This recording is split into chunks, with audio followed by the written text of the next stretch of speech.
Dạ vâng, chào các bạn. Hôm nay là tối thứ tư. Khải không có ghé lên trên hội đồng thành phố để mà họp trực tiếp livestream chương trình ở đó được. Thành ra Khải sẽ ở nhà để xem và coi như là sẽ chia sẻ với các bạn suy nghĩ của mình, cũng như sẽ dịch sơ những cái điểm chính trong cái cuộc họp, hoặc là những cái điểm chính của những người cư dân phát biểu bằng tiếng Anh. Dạ vâng, mời các bạn theo dõi cái phần mà Khải thâu lại từ cái buổi họp trong Hội đồng thành phố vào thứ Tư ngày 27 tháng 7 năm 2022. Xin mời các bạn theo dõi. Các bạn nhớ chịu khó đăng ký, ghi danh, chia sẻ, quảng bá, cũng như là nói vài tiếng giới thiệu với bạn bè, nói vài tiếng tốt để giới thiệu với bạn bè cái kênh của Khải trên YouTube, cũng như là nếu mà được thì like để mà Khải có thể bắt đầu livestream những chương trình đều đặn hơn để mà cùng chia sẻ với các bạn.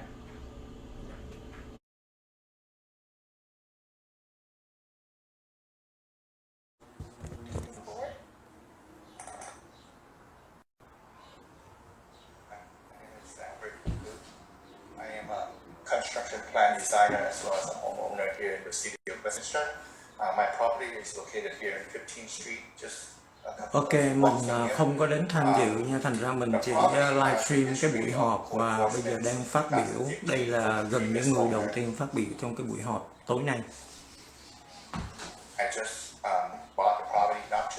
Có lẽ là họ phát biểu về vấn đề Airbnb.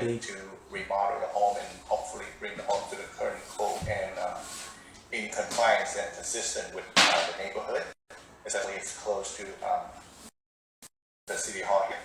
And when I approached the planning department with my proposal to build an additional ADU as well as an SB9 unit, which allows by state law, and the planning department denied my case just because there's a local ordinance from the city of Westminster that only allow either the ADU or the SB9. But according to the state law, which I have the city clerk to hand to you, on page 6 it says very clearly, and then I highlighted that, it says that local agency, or in other words, the city of Westminster must allow, in addition to the SB9 unit. So in short, the local ordinance is contradicting with the state law. So I just want to bring my case here to see if the council has comment on the denial of my case. Yes, I really appreciate your comment and really thank you for your time for being here and raise your concern. However, our city manager, our staff, we are having with you tomorrow morning or yeah. All right. Thank you so much. The next speaker is Michael Tilsley.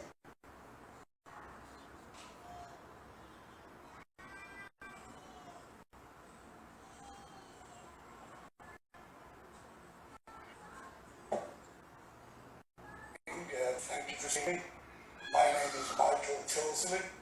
I live at 7721 Benton Avenue, Westminster, and I've been there since 1995 when I bought my home there. One of the reasons we're coming tonight is we're having issues with the homeless people behind the property. We're also having issues with Walmart and Costco, and I just want to go over a few points with you. I have spoken with Vice Mayor Manzo, and he came to my house this week, and we had a conversation, and I'm sure he's informed you guys. The problem is I've been in with Caltrans. I've got a hold of Nathan Abler, who's the Public Information Officer with Caltrans, District 12, and they've cleaned all the storm drain out. They've got rid of all the bulrushes that were 5 feet high, and they've really done a good job cleaning it up.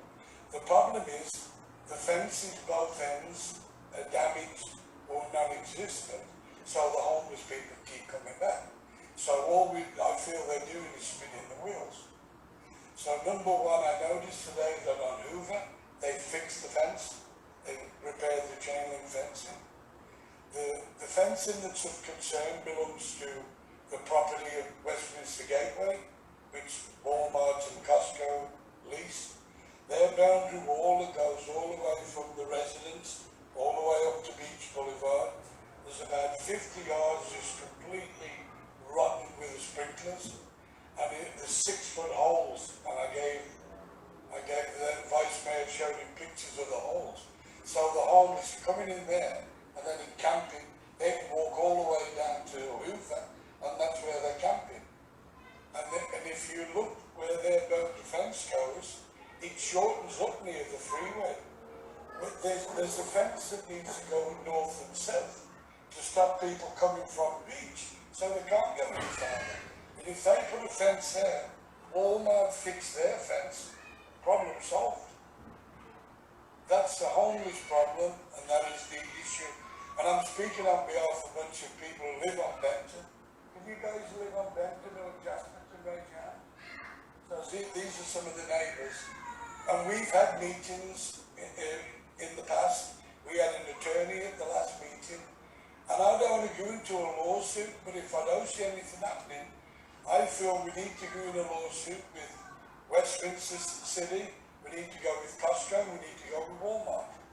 The other problem with Costco and Walmart, I was involved in 1997 when the drive-in converted to Walmart. And there's people here tonight that were with me in 97. And we had a deal that the city ordinance, no loading and unloading between 9 p.m. at night and 8 a.m. in the morning. That is happening all the time. They're banging containers, waking people up. And it's only happened since Costco was there. So I'm wondering if anybody ever told Costco. And also, I think that our city staff will contact you tomorrow or maybe later. And I know that it's been talked about before. Even Vice Mayor says he's even called up and complained about the noise. And I'm sure most of the people up here. So it's not being enforced. I mean, it's a city ordinance. It needs to be enforced. Just like the light on the sign, that's supposed to go out at 9 p.m. That's another city ordinance that was discussed in 1997. So that's why Westminster City is going to become involved in the lawsuit, because you're not enforcing the city ordinances. And finally, my last thing, well, I've got a minute left. I know you guys have been going over a monument thing. I don't know the ins and outs. I don't want to get involved in it. But I'm from England, as you can probably tell, and this city was named after Westminster of England. So I think what I'd like, I'm homesick, just like the Vietnamese are, so I'd like a castle. Is it okay to build a castle in Westminster somewhere? Now, who on there thinks this is the stupidest thing you've heard tonight? I'll start it off, I think it's stupid. You guys agree? It's about as stupid as the monument. When you got no money, why are we spending money? I just watched the last town meeting you had on TV a couple of nights ago, and you spent a amount of time on talking about where's it going to go, where's it going to go. They asked the mayor to make a decision. The mayor came around and said, well, I think we need to give it back to the committee. Let the committee come up with advice. Time's up. And we'll continue. And the city. Your time's up. So, Why did we let the committee make a decision the when that's what you guys are paid for? We don't need time's to. up. Thank you, sir.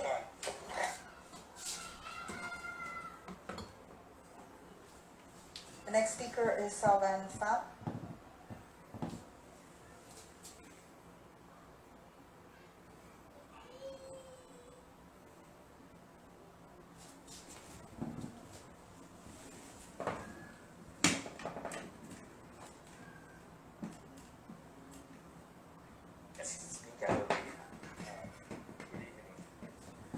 Tôi có một câu hỏi cho thị trưởng với phó thị trưởng với hai nghị viên của thành phố Westminster là người Việt Nam.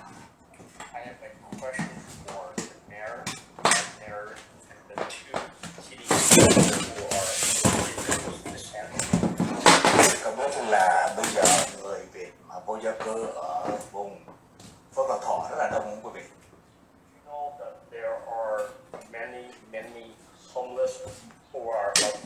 Vietnamese descent around the Asian Garden Mall? Quý vị có thể giải quyết được những người mà vô gia cư đó được không quý vị? Solve the homeless problem.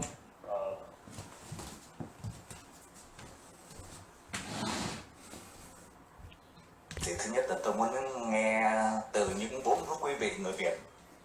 I would like to hear, first of all, from the 4 members of the city council who are of Vietnamese descent.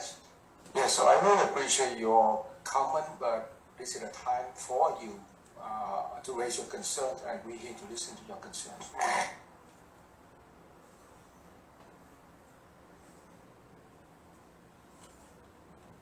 Thì bây giờ là cái lúc nào ấy? Bây giờ là cái lúc nào? So if not now, then when?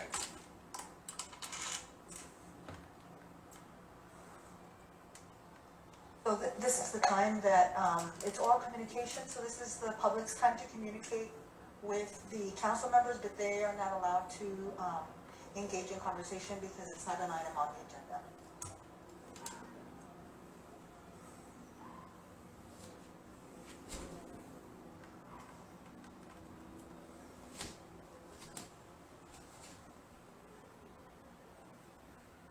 Tức là luật sư Huỳnh Tuấn Kiệt đang phải giải thích cho cái ông này phát biểu đó là mình nói thôi chứ còn vốn người ta sẽ không trả lời mình. Mà chưa bao giờ tôi thấy người Việt mà vô gia cư mà nằm la liệt ở phố khỏi này. I'm doing this because I see that HĐTP Westminster, especially around the Asian Garden Mall, there has never been so many homeless people like there are now.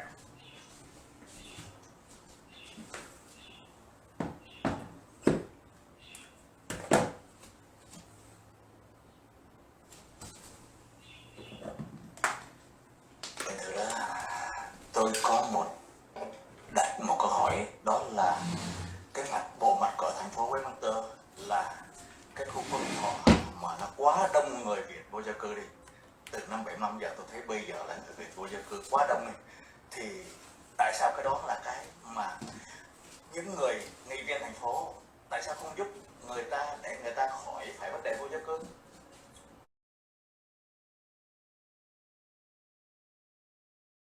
Engage in conversation because it's not an item on the agenda.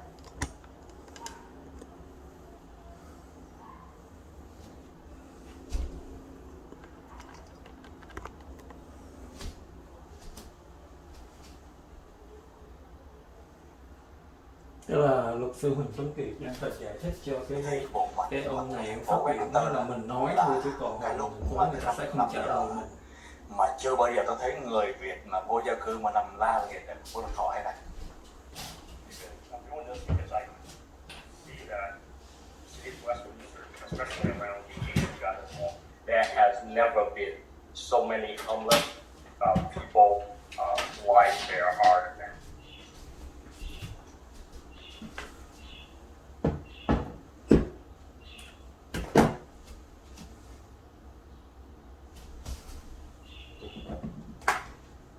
Thành thử ra tôi có đặt một câu hỏi, đó là cái bộ mặt của thành phố Westminster là cái khu vực họ mà nó quá đông người Việt vô gia cư đi. Từ năm 75 giờ tôi thấy bây giờ là người Việt vô gia cư quá đông đi.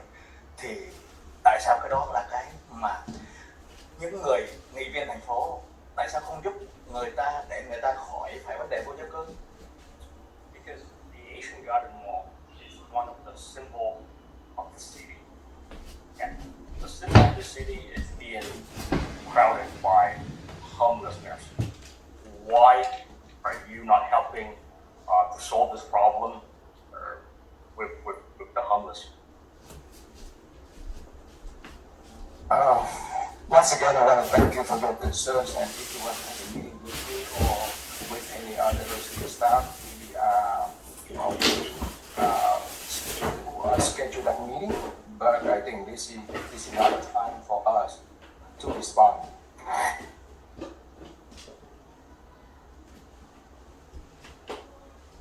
Giờ tôi còn một câu hỏi nữa.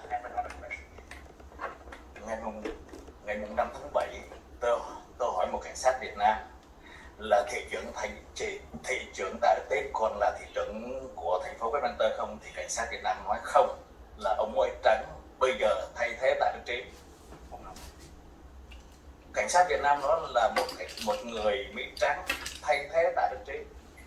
So on July 5th, I asked a police officer who is of Vietnamese descent whether Rita or Mayor Tar is still the mayor of the city of Westminster, and the answer was that he was no longer the mayor of the city of Westminster.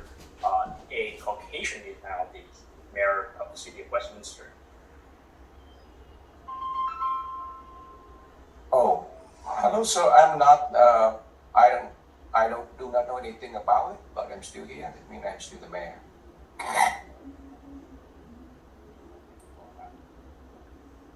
Lúc đó là tôi hỏi bên báo Người Việt là ông Đỗ Dũng, tôi hỏi xác nhận là bây giờ tại đức trí còn là thị trưởng không, thì Đỗ Dũng nói là cảnh sát Việt Nam đó nói sai. So at that time, I then make an inquiry with the reporter, with Do Jung, the reporter of Người Việt Daily News, and I was told by him that the officer was wrong. Mayor Carter is still the mayor of the city of Westminster.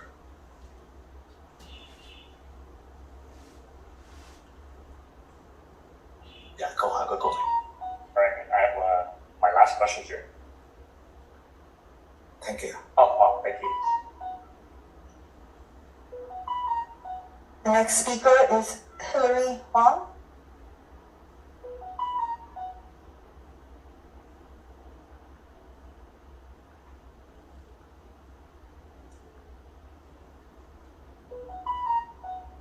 Tôi tên là Hillary Hoàng. My name is Hillary Huang. Tôi kính chào thị trưởng, phó thị trưởng, các nghị viên trong thành phố và tất cả nhân viên ở trong thành phố. I'd like to send my greeting to the mayor, vice mayor, the entire city council member, as well as city staff. Hôm nay tôi đến đây là cũng đã mấy lần rồi, nhưng mà hôm nay được đến đây để thỉnh cầu mong rằng quý vị sẽ cho về cái tượng đài cổ thành Quảng Trị được đặt ở tại Freedom Park. Cái đó là cái nguyện vọng của tất cả người dân ở thành phố Westminster. Và điểm thứ hai là đó là một bức tượng rất là lịch sử. Thành ra đặt ở đó chúng tôi có dịp, và những du khách, những người ở xa tới để có dịp mà đến đó để chiêm ngưỡng và thăm thành phố Westminster của chúng ta. I've been here several times, but I'm here tonight to specifically request that the City Council allow the country monument to be placed at Freedom Park. This is a significant statue, and or to be placed at Freedom Park. Rồi, chào các bạn, là mình cũng livestream trên kênh YouTube rồi nha. Visit that monument when the tourists visit the city of Westminster. Dạ, tôi nghĩ rằng thành phố chúng ta với thị trưởng, phó thị trưởng và tất cả nghị viên ở đây làm việc rất là tích cực, rất là lo cho dân ở thành phố Westminster. Thì tôi nghĩ rằng cái thỉnh cầu của tôi mong rằng quý vị sẽ giúp đỡ cho được tất cả mọi người được như ý nguyện. Đó là ý nguyện của tôi và tất cả những người ở thành phố này, và cũng là một cái ý nguyện cho những người đã nằm xuống, những người đã hy sinh, những người đã bị chết, bị hy sinh. Thành ra ngày hôm nay mấy chục năm rồi thì chúng ta cũng nên để cho họ có một cái freedom, một cái tự do ở gần với anh em là tượng đài chiến sĩ ở đây. Rồi chúng ta có 5 vị tướng đã tuẫn tiết vì chế độ cộng sản không ở được, và những người xung quanh, những người mà ở trong cái công viên đó, thì tôi nghĩ là rất là vui. Well, I know that the mayor and the vice mayor and the entire city council work very hard for the city, we care deeply about the city, and because of that, I sincerely request that you approve Freedom Park as the location for the monument. as well as the sacrifice made by the people who make the ultimate sacrifice. There are 5 generals being honored at that part. They took their own life because they would not live under the communist regime. And so now if we have the monument there, they would have their comrade in arms as well as their friend and fellow countrymen to be honored, to have each other there. Dạ, tôi xin quý vị cho tôi 1 phút thôi để tôi quay lại đây để tôi xin thưa với tất cả những. And I'm going to ask you to give me a second to turn around so I can address the audience. Mayor, you're supposed to be addressed to the council. Cho hội đồng thành phố nghe thôi. Tại vì thị trưởng biết không, ở đây là hôm nay là có những người mà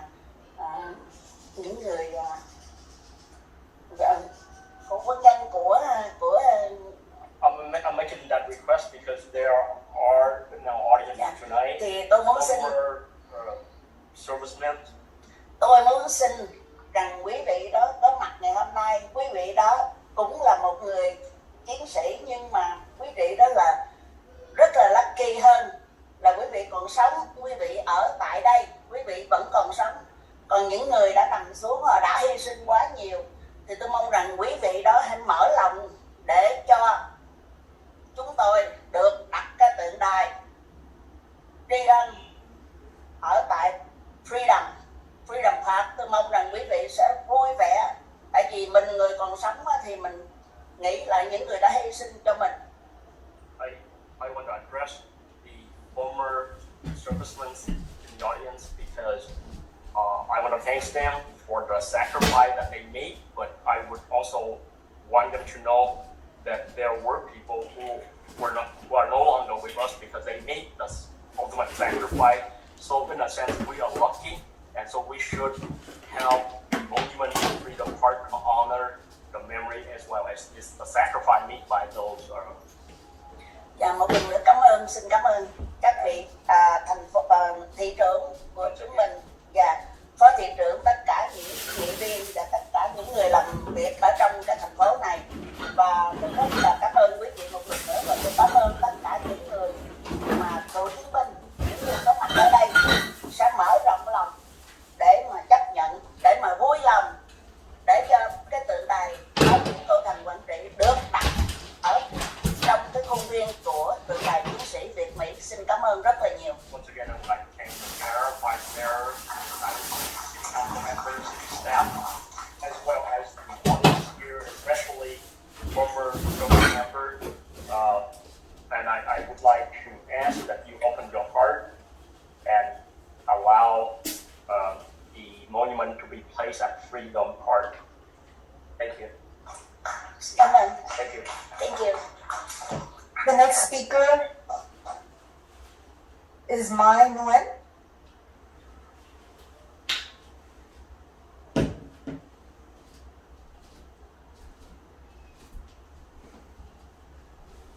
Nguyen has requested that she be allowed to read her entire address to the council before the interpreter interprets.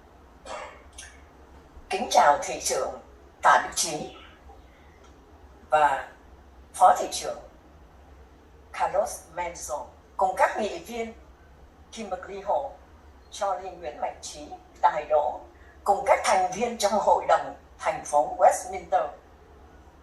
Kính thưa quý vị, tôi tên là Xuân Mai Nguyễn, cư ngụ tại Orange County.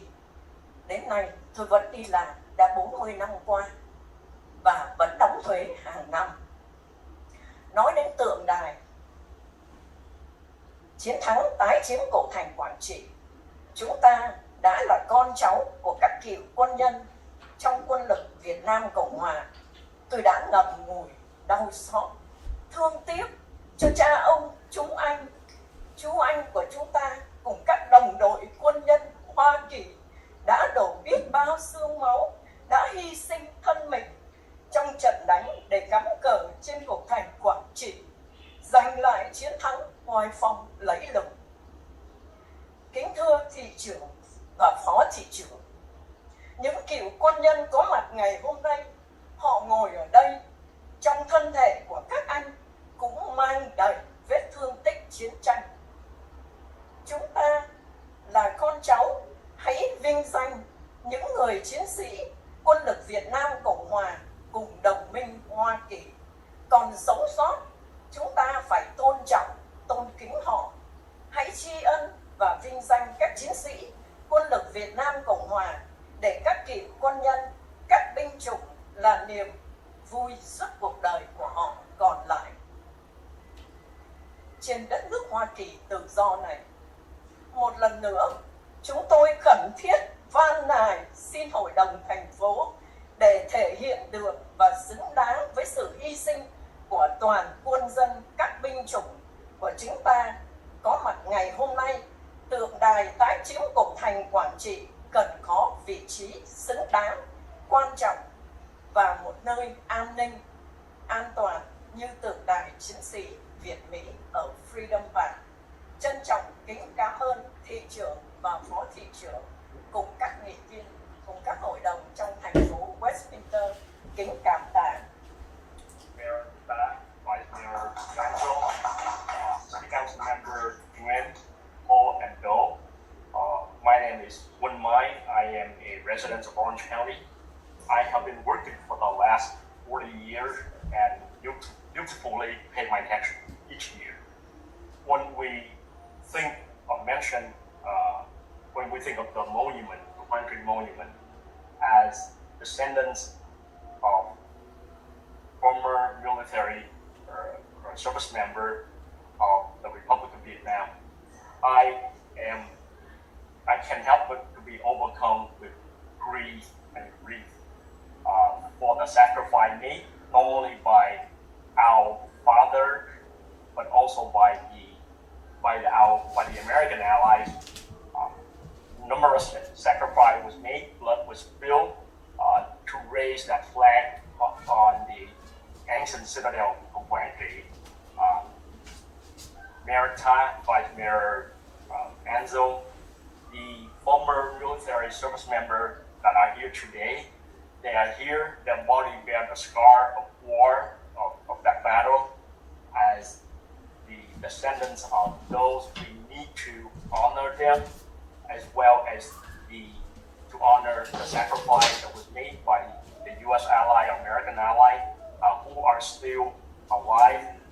We need to respect them, we need to thank them and honor them, so that they would be happy for the remaining of their life, especially in this country of the free.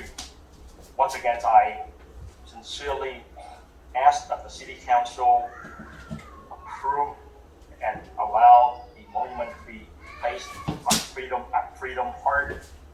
The location needs to be a significant location. Freedom Park is that, and Freedom Park is also a safe place for the monument. So once again, thank you, Mayor, Vice Mayor, and the City Council member. Thank you.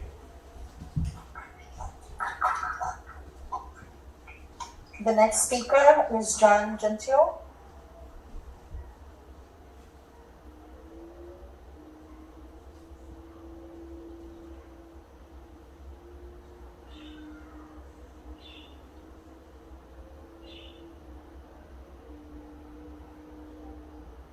Hello, sir. Can you speak? Thank you, Mayor, City Council members, and citizens of Westminster for allowing me to speak here today. I'll give you a little bit of my background in hopes that you all listen to what I have to say. Most of my family members and I have lived in the city of Westminster for over 50 years. I've owned a thriving business here for 10 years. I also worked as a law enforcement officer for the Orange County Sheriff's Department for over 25 Anh years. chàng này nó là Up sheriff, until June nó 1st, là đây mấy chục năm 2022, rồi. I did what most people did, which is complain about local politics while doing nothing to help solve the problem. Anh nói là anh là cũng như bao nhiêu cái chỉ biết phàn nàn thôi mà không làm gì. I'm here today to talk about Measure SS, the 1% Anh đang sales nói về cái tax. dự luật SS và tạo Honestly, I haven't been gia hạn following cái the thuế. council on this topic, but after listening to hours and hours of debate over a monument and very Mà little anh ta nói talking mà about phải nghe Measure cái SS, chuyện mà I đi take tranh the cãi time to về cái tượng research the đài. impact it'll have on our police department. On Tuesday, June 21st, 2022, I met with two ranking police officers of the Westminster Police Department. During our conversation, I learned that the department is down 5 or 6 sworn positions, multiple stat and multiple support staff. Tôi nói vào ngày 21 Not tháng wanting to 6, be left thứ behind ba in the 21 rubble tháng of 6 pending bankruptcy. năm nay, anh ta Several nói chuyện senior với officers have plans nhân or viên have cảnh sát already left the Westminster và department, họ cho anh ta biết heading là tiếp tục towards phải sa safer thải and nhân more viên cảnh stable sát. police agencies.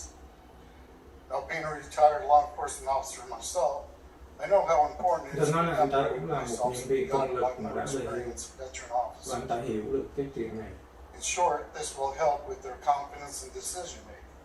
This will lead to less lawsuits and community confidence. Anh ta nói là My cái first này thought là was ảnh maybe hưởng the đến city cái council is setting up a deal with the những Orange cái quyết County định của Sheriff's cảnh Department sát to take over the police có thể functions bị of our đưa city kiện. if the measure wasn't put on the ballot. Nếu mà những cái dự luật này In không this có được police đưa vào agency in the county. cái And I've been cuộc hearing this bầu rumor cử since I vào was tháng in 11 high school. này. Don't get me wrong, I love everything about the Orange County Sheriff's Department. They're a great department, I have nothing bad to say about it.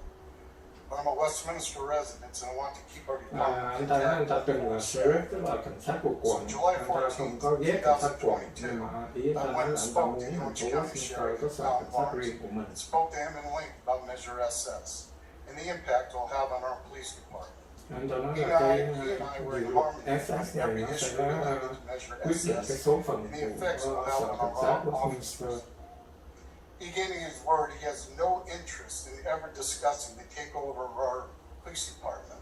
Nói là anh ta không nghe So where cái does that tương lai leave kiểu us? như người Việt mình á, Well, anh ta không if thấy you có feel nhiều người the Measure nói về cái SS tương lai của on sở the cảnh sát November ballot, Westminster mà chỉ nói our về cái tượng đài. underpaid, understaffed, and underappreciated law enforcement Nói là officers, sở cảnh and sát support đã staff will be thiếu gutted. người mà đã không được Meaning less patrol officers, no cái sự staffing mà to combat the ghi homelessness, nhận nor the mentally ill. cái sự mà trân I trọng cái việc understand làm you của want to be những the nhân viên person công to lực raise your hand in của support sở of cảnh higher sát taxes Westminster. because you don't want to get hammered during your next election period as being the person who supported higher taxes.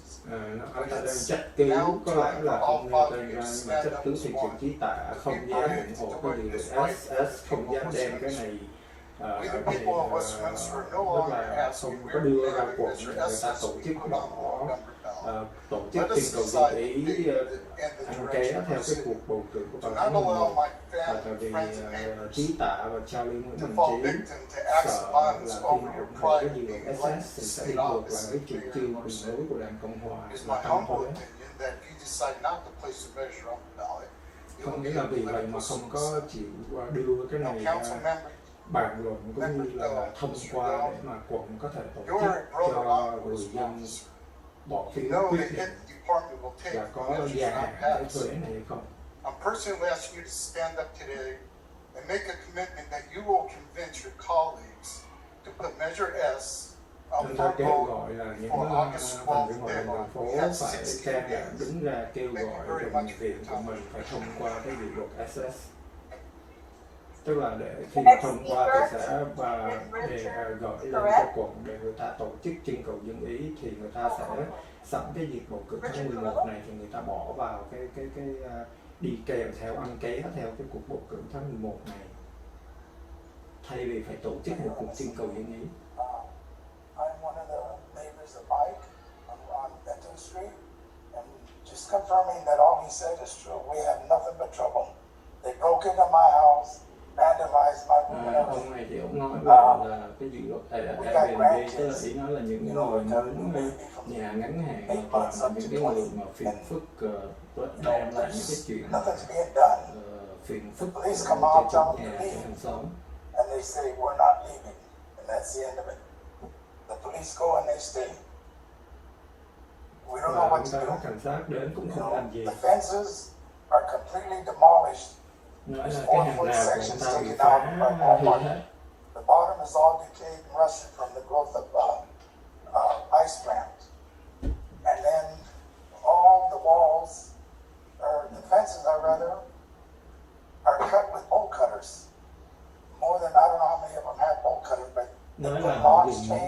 tearing them up. cái kéo cắt cái You kềm know, the cắt other day we cả had những explosions, sắt 3 để mà explosions cắt that hàng blocked rào the của chúng houses ta. like bombs. And it's just getting out of hand. We need to build those fences up. Vượt ra And ngoài one more kiểm cover soát. that wrought iron fence with a 10-foot fence, and then one to go into the freeway fence.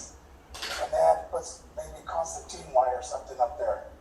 And I suggest if they do build the walls, have it smooth.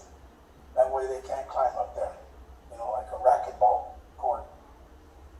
But we need to be, you know, assured that we're going to have all these things taken care of. You know, we've got kids, I've got neighbors that are invalids. They're bedridden. And so they can't do anything if somebody breaks in there. And, you know, if you've never been broken into, it's an awful feeling. You know, see your stuff thrown all over the house. And I had to go buy a new door, sliding door.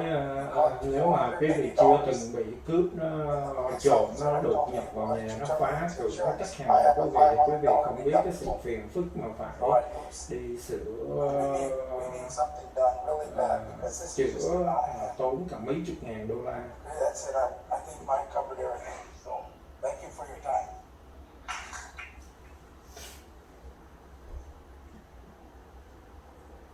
Schaefer, Mangalasilus, Schaefer?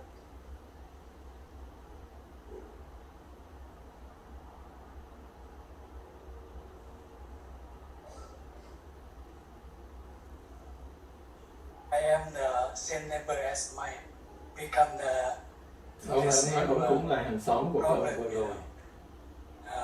That's all I come.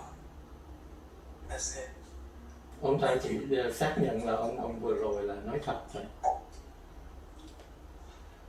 The next speaker is Robert Harrison.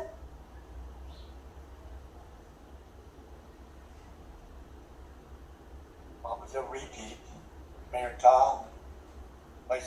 Ông này là Robert, ông là thành viên của cái ủy ban xây The dựng only thành correct phố. choice before the city for placement of the Quantry Monument is Westminster Memorial Park. Westminster should not be burdened with the maintenance of $6,500 per year, additional liability for repairs and replacements, and damage due to vandalism, liability for personal injury and lawsuits, and an increase in Westminster Police Department's surveillance. It is ridiculous to expect the nonprofit community to be liable. They are still soliciting funds to build. The nonprofit was resurrected from the dead, and as soon as the monument is constructed, it will be dead again. There's no annual perpetual stream of income for nonprofits to pay a cost. The Quantry Monument cannot be on public land thì không or biết là this over cái the hàng năm top họ sẽ kiếm cartoonish cái nguồn monstrous tiền ở đâu ra để mà duy trì, bảo trì, monstrosity tu does trì not cái represent the American cái city thời of đại. Westminster, especially in Freedom Park, as it is too large, would displace the holiness and sanctuary of the Vietnam War Memorial there.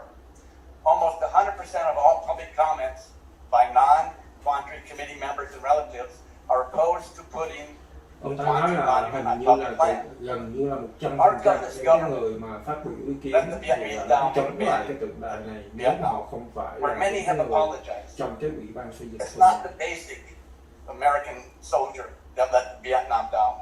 And yet the Quantry Committee has created further division between Americans and Vietnamese, where according to the committee, America did not have much of a contribution. Đào xới thêm The cái 15-foot bronze monument of a soldier from the former South Vietnam and American soldier standing side by side portrays unity, cooperation, and brothers in arms in fighting for the cause of freedom. The monument there is classic and artistic. The immediate surrounding grounds establish a proper ambience for those men and women who served and died. 58,000 plus Americans, 300,000 plus South Vietnamese, 5,000 plus others, Koreans, Taiwanese, Australians, New Zealanders, and those not accounted for. The American and South Vietnamese flag on the Vietnam War Memorial is all that we need. Người ta nói là chỉ cần có cái cờ Mỹ và cờ Việt Nam Cộng hòa, cờ vàng bán phật đỏ là được rồi, không có cần phải làm quá phiền phức mà vì tranh cãi là phải bỏ huy hiệu của quân chủng nào.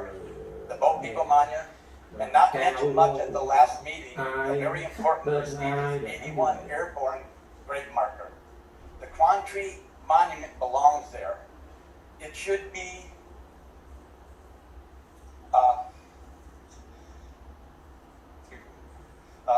the boat people and the airborne are there, and they're wandering souls.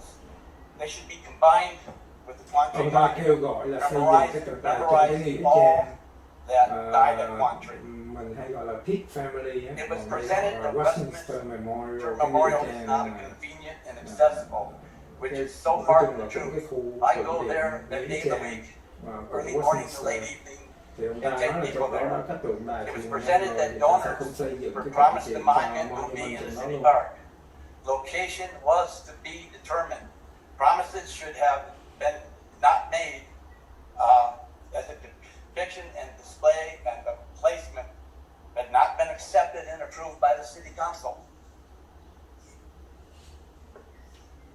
Sid Goldstein's Freedom Park is named after a great American World War II hero. Sid earned the Distinguished Service Cross, the second highest Chào honor bạn in Nguyễn Thị U.S. Bạch Army, Yến, chào just bạn below Joseph the Nguyễn. Congressional Medal of Honor.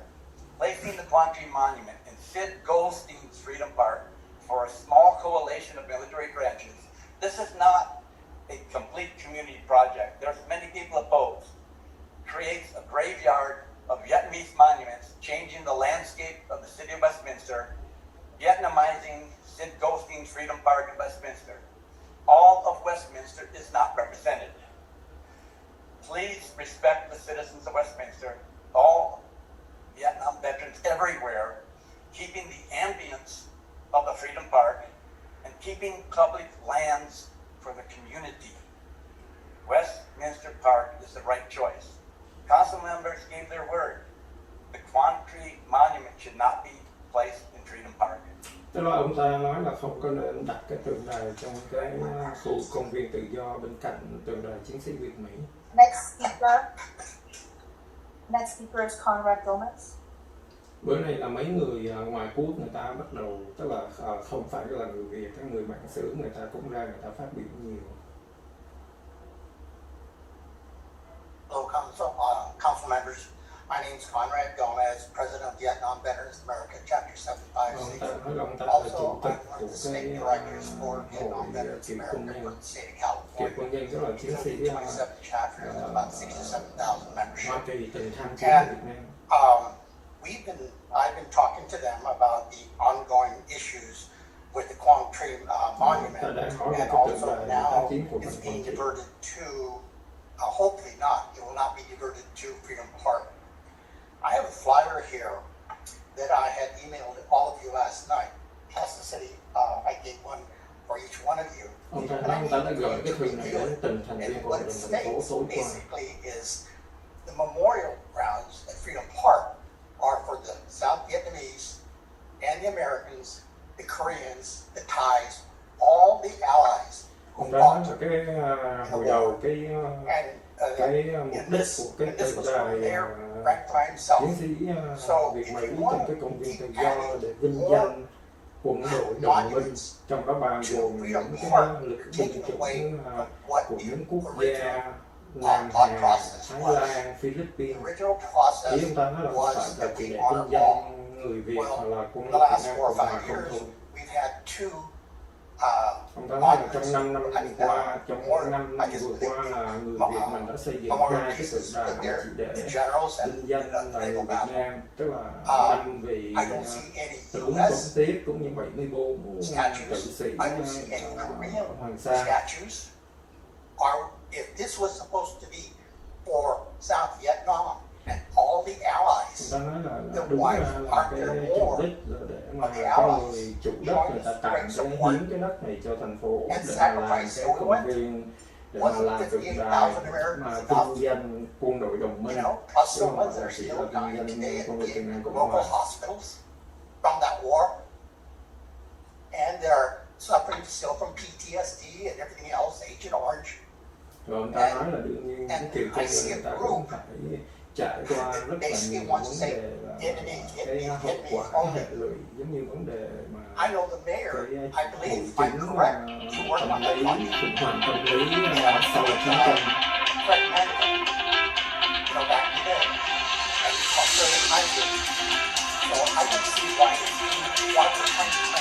one. So that's a park. That's 4 parks in your city. Xin lỗi các bạn, phải quên tắt cái phone mà mình sẽ trước khi đấy phải sẽ chỉnh cái phone để cái không có ai gọi vô được. So there's 20 other parks you can use. So don't desecrate that holy piece of property. I've already been getting verbiage from some of the veterans that do come down from Santa Barbara and other areas. They're saying, why are there just Vietnamese sculpture up here? Where's the ones for the U.S.?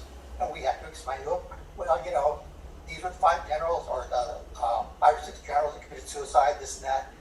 This other one on the naval battle with the communists, I don't get how that works in. But at the same time, when are you going to build one for the U.S.? Why not? You know, like I said, if it wasn't for the U.S., a lot of things would not have gone right for the South Vietnamese. And we all know. Người ta nói nếu mà cái cuộc tái chiến, cuộc trận chiến tái chiến của Quảng Trị, nếu mà không có sự hỗ trợ của quân lực không quân Hoa Kỳ, Hải quân Hoa Kỳ thì làm sao mà quân lực Việt Nam Cộng Hòa có thể tái chiến được?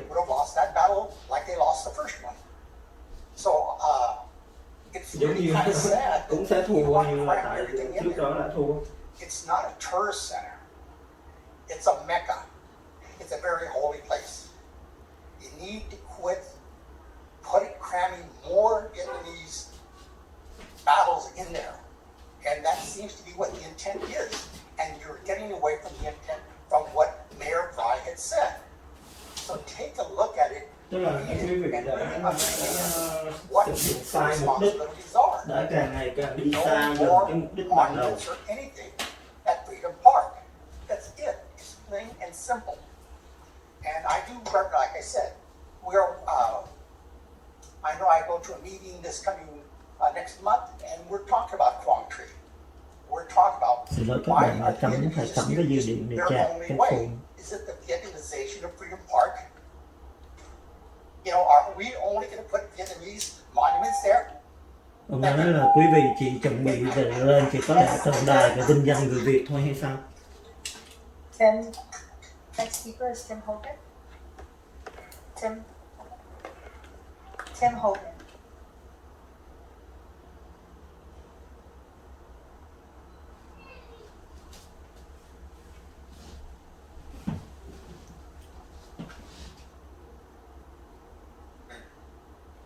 Mayor Todd, council members, city staff, good evening. My name is Tim Hogan. I'm a resident of Westminster. I rise again to speak about the tax measure. I have every expectation this council will approve the renewal of the tax measure for the November ballot. Ta tin rằng là các hội đồng thành phố sẽ thông qua cái dự luật SF để trình lên trên quận. The more I learn of the causes and conditions of our current city situation, the more I recognize how impossible this plight is for the 5 of you. Ông ta càng tìm hiểu thì ông ta càng thấy vô lý, không thể chấp nhận được sao mà cái hội đồng thành phố này có thể mà hành xử như vậy. That has served us so well these past few years. With time bought for us to act, we can approach the situation with a more measured plan of attack. Perhaps what's needed is a citizen select committee convened to bring all voices in the city together to seek the best solution to our mutual dilemma. I hope you will consider such a collaborative idea once we have shored up our circumstances. Perhaps then, with our finances on solid footing, Và nói là mấy cái sự thuế trong mấy năm qua là nó đã đáp ứng được cái nhu cầu thành phố, tức là bây giờ phải gia hạn mà quý vị không gia hạn thì bây giờ quý vị phải tìm cách quý vị làm việc với nhau thì sau khi mà thông qua gia hạn tiếp tục duy trì cái thuế đó thì mới giải quyết được cái tình trạng tài chính của thành phố, thì đến lúc đó thì mới có cái cơ hội để mà giải quyết những cái chuyện khác.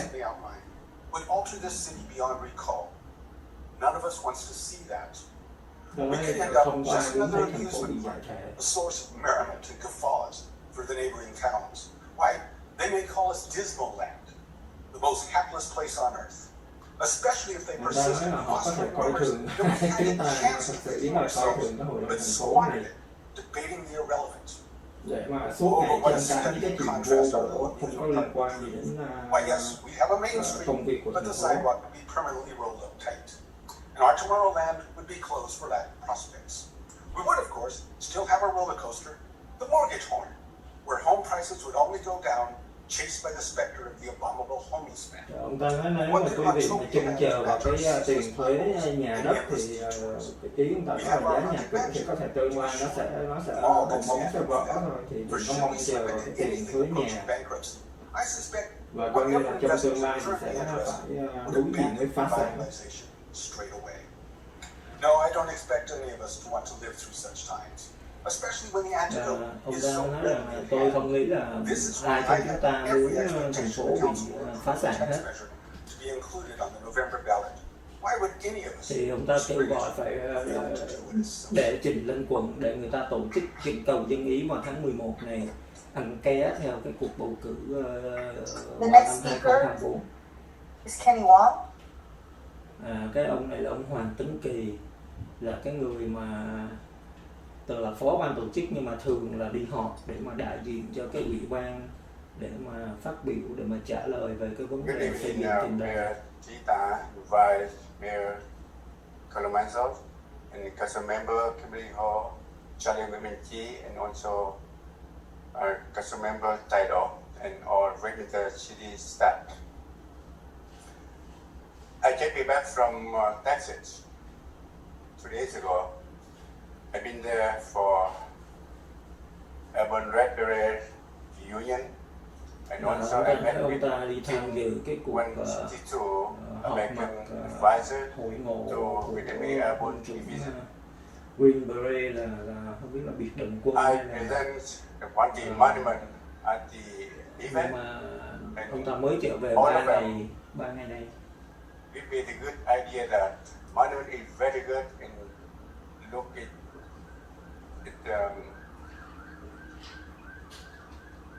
a historical monument to let in the Westminster city. And they also Ông ta nói là xây dựng cái tượng đài là một cái dấu mốc lịch sử cho thành phố. Westminster city build the Quanti Monument. I said that we will build at the right place, the good place. Là chúng ta sẽ xây dựng ở một cái địa điểm thật là thích hợp, thật là lý tưởng, đúng đắn. Through the history at the Quanti Citadel. Để mà vinh danh cái trận tái chiến của thành Quảng Trị. 100% of the Vietnamese veteran, 600 people there, they want to build the right, the history. Ông ta nói là cái cuộc họp mặt là reunion, tức là tiếng quên tiếng Việt này. For the monument, that is they want to even khi mà American cái advisor người want mà to đồng also đội cũ that 10 năm, 20 năm sau hẹn gặp lại nhau cuộc hội ngộ, thì nói là 600 người đều đồng ý là muốn xây cái tượng đài và muốn xây ở một cái địa điểm thật tốt. Ông ta nói cần phải do the right thing, làm cái chuyện chính đáng và xây dựng ở một cái chỗ cũng thích hợp, đúng đắn, lý tưởng. Chair of Quanti Monument Committee. We also ask that City of Westminster, please build a Quanti Monument at the right in the good place. Ông ta kêu gọi hội đồng thành phố thông qua để mà quyết định cho phép xây cái tượng đài ở một cái địa điểm thích hợp, lý tưởng. Vietnamese veteran and also American veteran everywhere in the United States, in the world, Australia, Europe, they also want to see.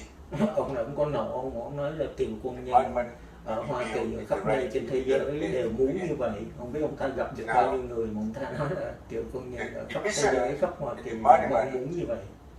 We just passed a rule by the Quanti Committee and also by the City Council of Westminster, and everything you ask us to do and ask us to change, I did that. Ông ta nói là quý vị đòi hỏi chúng tôi sửa cái gì, làm cái gì thì chúng tôi đều đáp ứng hết. The final upgrade for the monument, division in the monument.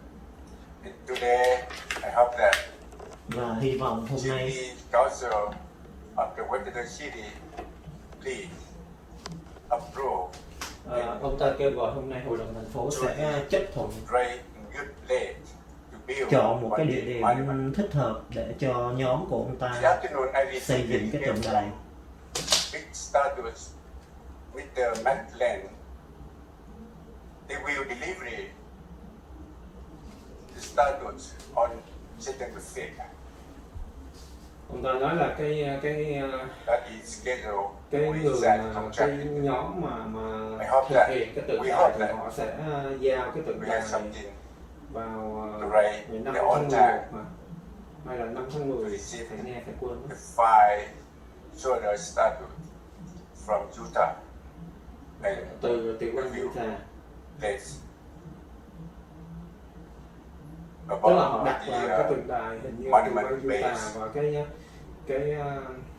Please. gọi là cái Cái cơ sở đó họ sẽ giao cái tượng đài Also, này vào ngày Please. 5 tháng 10 hay 5 tháng The 11 monument right in good place and và beautiful. ông Thank ta you. kêu gọi xin hãy thông qua The để next cho ông ta speaker. xây cái tượng đài ở một địa điểm thích Mr. hợp. Rob Mariscal.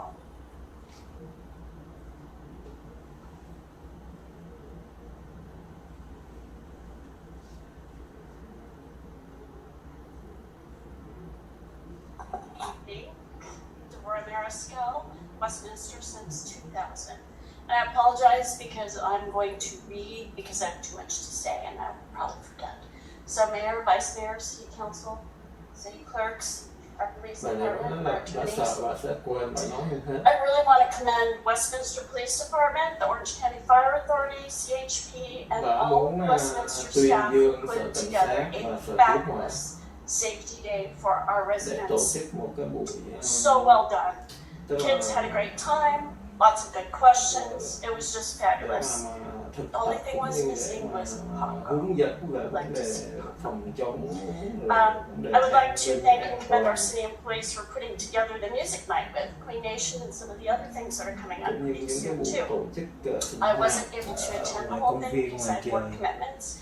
But I was Các able to bạn go đang for a theo little dõi while trên and it kênh was just Facebook hãy fabulous làm to see like nhưng mà phải hôm residents nay out phải there chạc pin enjoying the mà chất nó music không and đủ. Thành ra eating như and nó sắp sửa talking hết and, pin, thành you ra know, nếu it mà was wonderful. các I bạn really đang theo appreciate dõi that. mà That's lưng it. chừng bị ngưng Now, with thì that xin mời said, các bạn are trở these lại, things going Hải to sẽ upload lên continue trên if YouTube. we don't have Cũng như access có on the thể là ballot? sau Where's khi that hoàn money going thành to come from? làm cái file YouTube It's rồi not. Hải sẽ Those upload things ngược will lên trên cease Facebook along sau with plenty of nha. other Cảm ơn things. các bạn. I'm going to be a little bit mean here. I apologize. I don't mean to be, but I'm angry. Bà ta nói bà ta rất You là know, for your đang tức political giận, thành ra có agenda, thể bà ta quit hơi trying sổ to sàng. get votes, you know, for different Bà ta xin lỗi things. chứ. Get this on the ballot and let's just have it done. Bà ta nói là quý vị nên cần phải thông qua cái dự luật thuế I bet a liền lot đi. of you live in the nicer parts of Westminster. I don't. I live behind the Honda dealer. And I've really watched that area go downhill. Really sad. Bà ta nói bà ta My sống cạnh cái cousin's family's lived there trung since tâm bán xe Honda và bà ta thấy là cái vùng bà ta But càng ngày next càng door, we thay are thảm being càng xuống dốc. compared to other cities around us. And citizens are, residents are asking, why is our city so trashy? Bà Why cái does thành phố nó Mount thành Valley, bãi or rác, Hampton tức là thành Beach, phố or càng ngày other nó cities, càng why do they not bể have rác. all these issues? Well, because they put their foot down and they don't allow it. So, before the staff meeting, I sent an email to all of you. Bà ta nói là bà ta đã gửi email đến tất cả các thành viên của hội đồng thành We phố have rồi. a new encampment on Beach and Garden Bà nói là Boulevard những cái where người vô it's gia been cư cleared người ta out lại before. This is the tụ largest họp one that lại I ở have ngay seen since cái I khu lived here. gần đường beach. I took pictures of it from my Và car đã while I was chụp hình. sitting at the signal. As others have said, this needs to stop. We've Ý got bà to ta get nói this là thành phố phải about that. giải quyết cái vấn đề những người vô gia cư I người can't ta walk that cứ way cắm anymore. I trại used to walk my khắp nơi dogs in the trên morning, beach to trên Garden thành Boulevard, thành go phố, ở around, những nơi you công know, cộng, take ở ngoài different đường, routes because ở it's những ngã boring tư, going the same ở bên place. cạnh cái So đường this lên week on freeway xa Monday, lộ. I took Trask Beach down to 13th, Tức came là back đường around, Trask circled với the đường police beach. department and came back. There's all kinds of discarded clothing Mà cách on đây the 2 tuần streets. có một ngôi There's a lot of broken sao glass, tay lái a lot tay of đua trash. xe nổi So tiếng I trên went thế giới down the same đã route từng on thác đoạt giải Tuesday, vô địch and 2 a lot of lần it had đã been bị đâm chết picked up. mà So anh that ta was mới as far as the 27 clothing tuổi. goes. This 27 morning, tuổi thì I vẫn còn went ở down đỉnh cao, trash tức to là vẫn còn Newland, thi đấu, to mà anh Westminster, ta là một ngôi back sao to đã từng đoạt giải vô Monroe địch and thế come giới back. 2 lần. Tay đua Here's the xe, clothing đua and xe stuff that đã I thuộc picked ở up. giải We'll đẳng view cấp that quốc for tế. you. Mà cách đây 2 tuần I đã took bị đâm chết ở cái khu dishwashing mà bà ta gloves, nói, because I ở don't cái know khu mà where that cũng stuff is gần in. I đó. don't know where it is, but I picked that up. Vì But một cái người vô the gia glass is cư still mà there, the có trash thể is là still họ there. quen biết nhau không biết, nhưng mà rõ ràng cái We người need to vô do gia cư something, này đã and đâm I chết anh ta. don't want to just complain. Và cái I người want to vô do gia cư mà something. đâm chết So cái người này that's đã my bị story. cảnh sát bắn chết khi mà cảnh sát To tìm another được cái địa điểm, I cái know nơi the last anh ta meeting was trốn hay là cư ngụ đó. by the Mà thật monument. sự cái địa điểm nó cách chỗ We thờ had ở a murder. chừng vài cây số Our thôi, 1-2 police cây số chief thôi. had to sit Nên tức là here nếu mà cái hôm nó while bắn nhau, but he bắn could chết have có been thể out là working cũng with có our nghe tiếng police súng. force and other police forces to try to find that person, and thankfully that person was found. Đó, bà ta đang nhắc We lại cái have chuyện spent so much time on this monument, and the division that it has caused in this city is just astronomical. I just và bà ta can't nói cái sự believe phân it. hóa trong thành phố này là Now, không thể I chấp know nhận I được. only have a few seconds. I did the math. Bà That ta nói bà monument đã, is about as big as tính this toán room. rồi. 1,020 square feet. I have a 2-bedroom house that is 952 square feet. There is no place in Freedom Park big enough to put that thing. Bà ta nói là trong cái công viên tự I know we do all mà want nơi tượng đài respect, chính trị Việt Mỹ thì không có một cái I'll chỗ give it miếng to đất you. nào mà có thể Give đặt it một back cái to tượng us. đài mà vinh danh The tái next chiến của speaker cổ thần Quảng is Trị. Kim Springer. Kim Springer.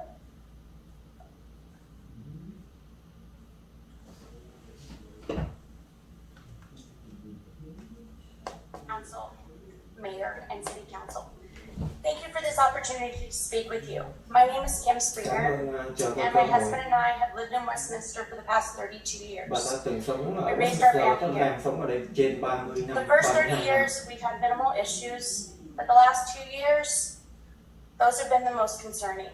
Bà ta nói 2 năm gần Where đây I thì live, có where những we cái live, chuyện là những cái We've had vấn 2 đề slab mà houses, quá nghiêm trọng. an ADU that's selling drugs and has undesirable customers all hours of the night. Petty theft is up, homelessness is in our Trộm cắp, parks, they're rồi using drugs in vấn front đề of buôn children, bán xì there's ke stolen ma túy. bikes, there was the stabbing at the 76 station. Đó, và có người bị I đâm chết. walk every day and I see this, and it's, Bà ta nói bà I would ta hate for my đi grandchildren to even be bộ in the hàng area. ngày và bà ta thấy những cái chuyện And these are just a hàng few of ngày my concerns. và bà ta rất là lo lắng. I would like to thank the Westminster Police Department for being there when we Bà ta called cảm and ơn for all sở the cảnh due sát diligence Westminster needed in our area. The added patrol and their presence in our neighborhood truly đã helps. tuần tra và The đã quickness in shutting down that làm large tròn slab cái house công that việc was của on họ. Willow, that was amazing. I know Westminster Police Department was along with the SWAT and other agencies, but they did an amazing job. Rất là tuyệt vời, And the và neighbors tuyệt all vời, appreciate đó là that. sở cảnh sát It's đã done so rất là tuyệt quickly. vời. And when that one got shut down, the other one that was going, it all kind of trickled down, so that one was gone. We appreciate Officer, or I don't know if it's Sergeant or Officer, I'm sorry, Aoki for his time at our neighborhood watch meeting. The police presence Bà at ta these cảm meetings ơn mọi truly người helps the cảnh sát mà residents xin feel lỗi their phải concerns không are có heard. thể I'm sure I'm leaving others out, but the bottom line is, we love our Westminster Police Department, Bà ta and nói we là don't want thuyền to chung lose lại any là of tôi that. rất quý mến sở cảnh sát. Regarding the 2016 Measure SS that is due to sunset on 12/31, our financial future bà ta nói về should cái be dự luật the priority. thuế Right now, một nothing else makes a difference without fiscal stability. Bà ta nói là không có Please put this measure on the chuyện gì ballot quan and trọng let hơn là us cái vote. chuyện mà Thank you. tài chính, ổn định tài chính, Next stability speaker là is tài Tony chính Bui. ổn định.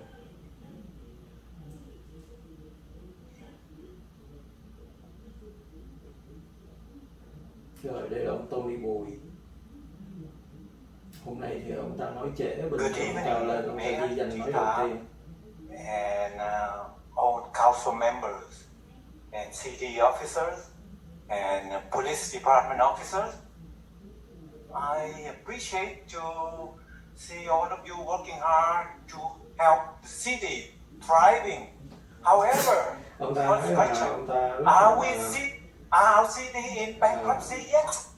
trân Yes. trọng khi In mà last quý vị đã couple làm việc months, cực lực để mà giúp we cho have thành spent phố. $300,000 Nhưng mà of thành city, phố of có bị phá sản taxpayer hay không? Yes. for Measure C. Và ông ta đang Which three of đổ you, lỗi cho những Council cái Member người Hall, mà Vice phe đối lập với trí and với trò Council của Member mình trí Do, đó. Tôi bảo với you ông ta nói colluded là to nghị viên bring cho the Measure nghị C viên tài độ, so nghị that viên Carlos people Menzo, nghị have to viên vote Kimberly Hồ đã whether to xài keep tiền on phung phí voting for khiến cho a thành phố mayor. bị phá sản. And finally, 60% of the people say yes, we need to vote for a mayor. Tức là ông ta đang nói And về now cái dự luật C đó, mà Khải là một trong những người Council mà Member được gọi là Hall, người cư dân Council mà Member Do, you change your ủng hộ mind, you cái want dự to luật run này for cũng như vận động mayor. cho cái dự luật này đó.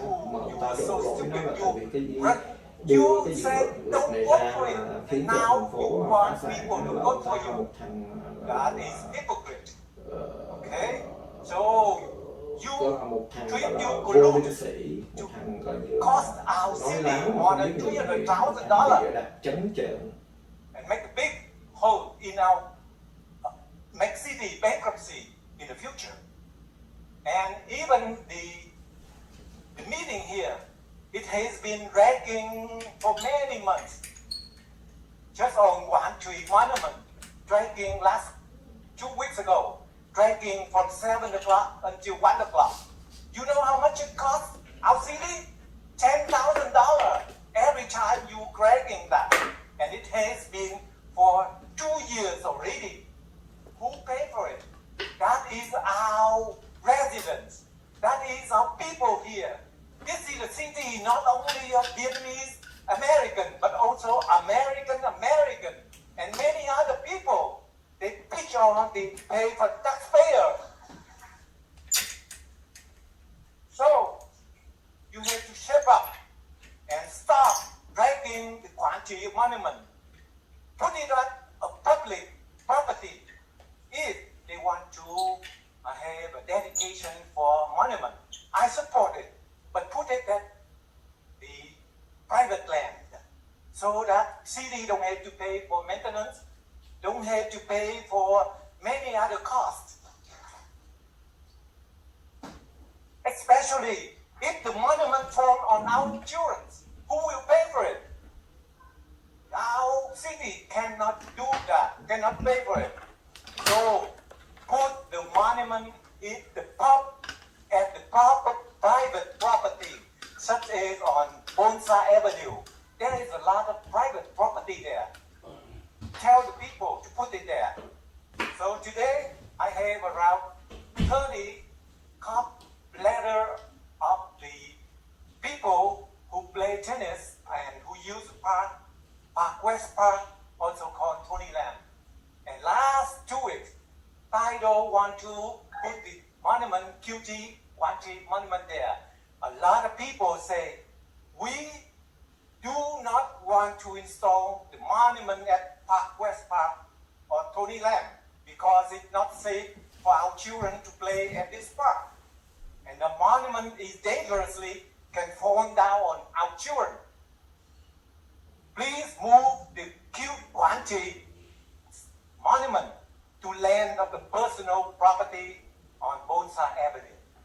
That is the aspiration of the people, especially of American people. They are here. This is their land.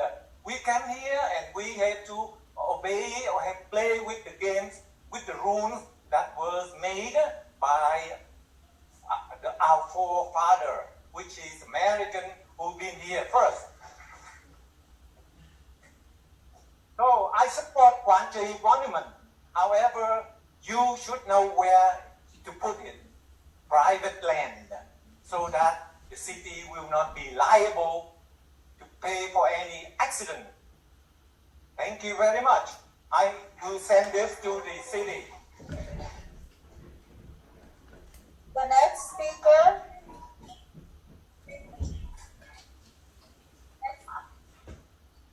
The next speaker is Dennis Phelps. Please sit down. Dennis Phelps.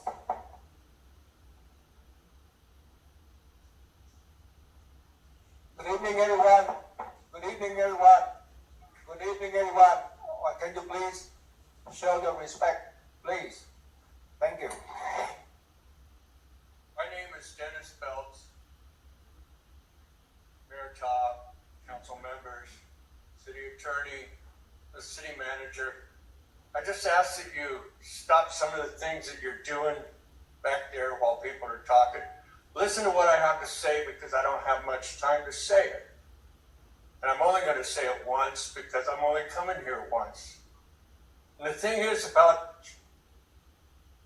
this monument that's there in Freedom Park right now, it is sacred. I was an Army engineer. My friends came home cold in bags. Some of the Vietnamese armed soldiers that we fought with, they also died and they bled out. It's all red, everything is red.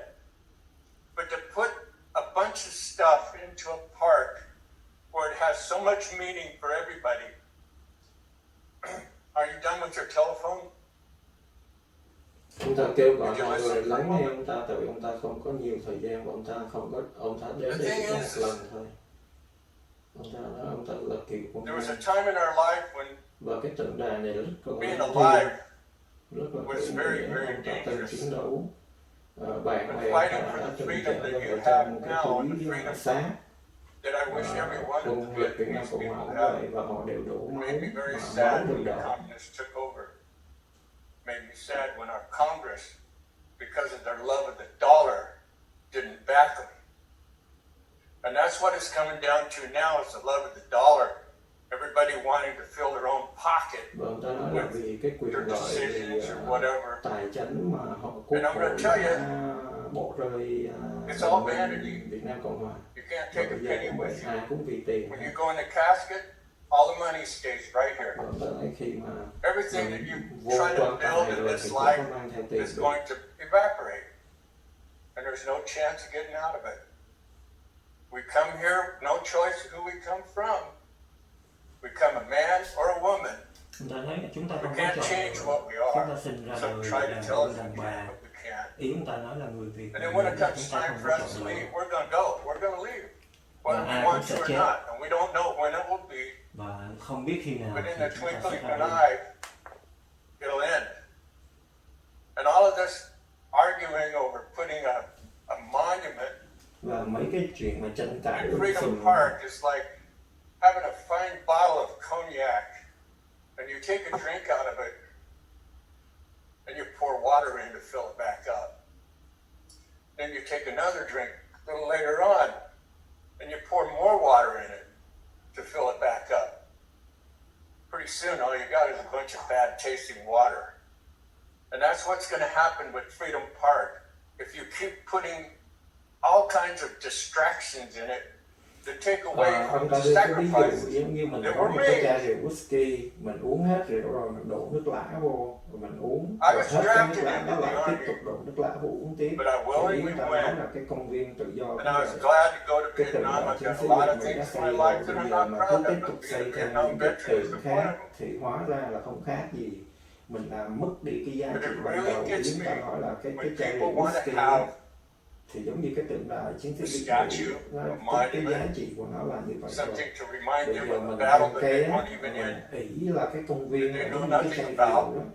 Rồi Freedom mình đổ has a nước lã flavor vô mà mình for cho those rằng who là fought nó for cũng it. là whisky. Freedom has a Tức flavor là to mình cứ protect you mang from mấy never cái know. rác rưởi, mang mấy cái gì mà And ăn it's ké just cái tượng đài protected. chiến sĩ Việt Mỹ It này cứ seems xây like tùm this lum fighting vô to rồi get mình this cho nó là có monument giá put trị. into Thì Freedom ý chúng Park ta nói with là the như people vậy. who fought for it. And it should be kept to where it's just the Vietnamese soldier and the military. Ý ông ta nói là cái tượng đài chiến sĩ Việt Mỹ nó đã nói lên tất cả rồi, nó nói lên cái sự That's what it's all about. hợp tác, That's what it can be about. cái That's what quan it hệ has đồng to be minh about. là đã Because if làm it goes cái swinging tượng one ở side trong or cái the công other, viên đó rồi. it's going Bây to giờ tip mình cứ over. lợi dụng cái It won't be tượng any đó good để for mình xây anybody. thêm tùm lum nữa thì nó làm mất đi cái giá I'm trị. just a Không khác resident gì of Orange County. mình mượn cái But chai I was rượu, here cái when that vỏ rượu mình uống monument hết was rồi mình lại unveiled. cứ tiếp tục đổ nước lã vô để mình And, tự lừa dối mình là mình I don't know why I was, but I just turned down this street tức and là drove mình up cứ here mượn and cái there was chỗ cái địa điểm tượng a đài celebration going on. cái công viên tự And there do was a reason. để mình mang mấy cái Thank you for xây your thêm time. cái tượng đài khác. Next speaker is Terry Rains. Bây giờ đến bà Terry Rain, bà này thì lần nào không bao giờ thiếu bà.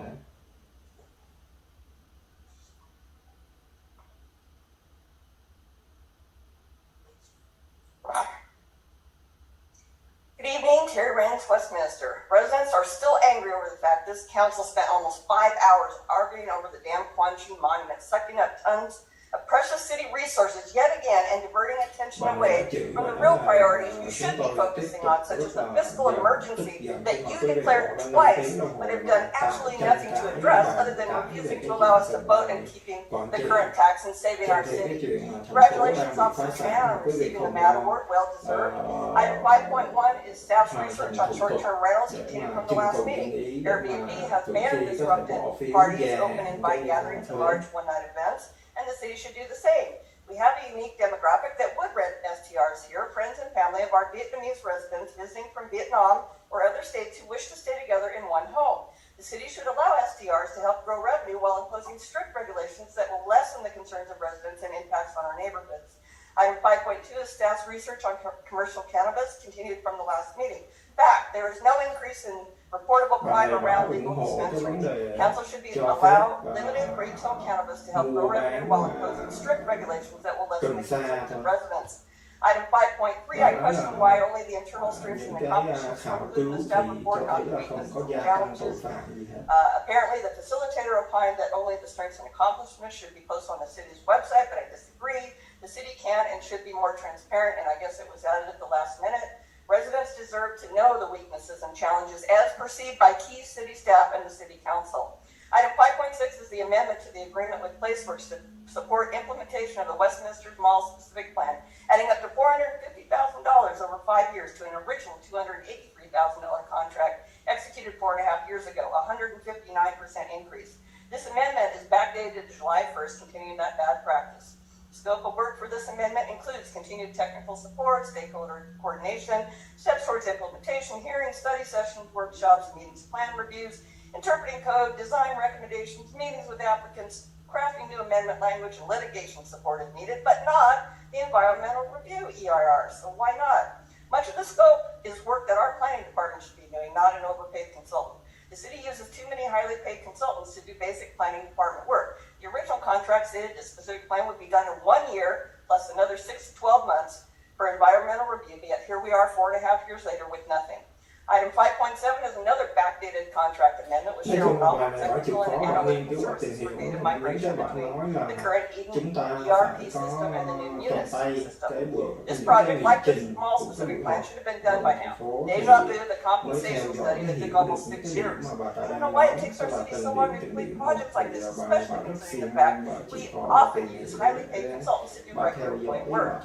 I am sure our new leadership is finding all sorts of shelf projects that have been collecting dust for years or even decades. Item 7.1 is the potential Quan Chi monument locations again, after being during an almost 5-hour pissing match between council members at the last meeting about it. The community is sick of hearing about this damn monument and sick of council wasting so much time on it.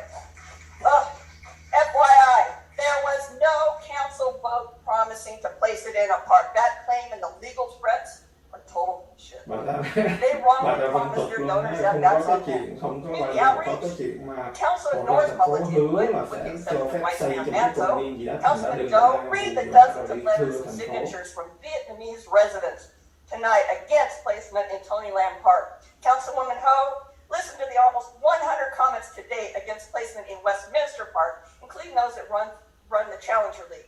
You don't even bother to attend the events at that park in your district. And you have no clue about the park's commitment to our disabled youth or the surrounding area. All public comments have emphatically argued against placing this thing in any city park, but 4 of you don't care. Staff's feasibility study already proves the only viable location is the new area of Westminster Memorial Park or on Wilson Red Plan. There would never be any city resources used to maintain or repair it, and zero liability to the city for bodily injury, etc. And you would not be robbing more park space from us, which is intended for fun and recreation, not war and death memorials.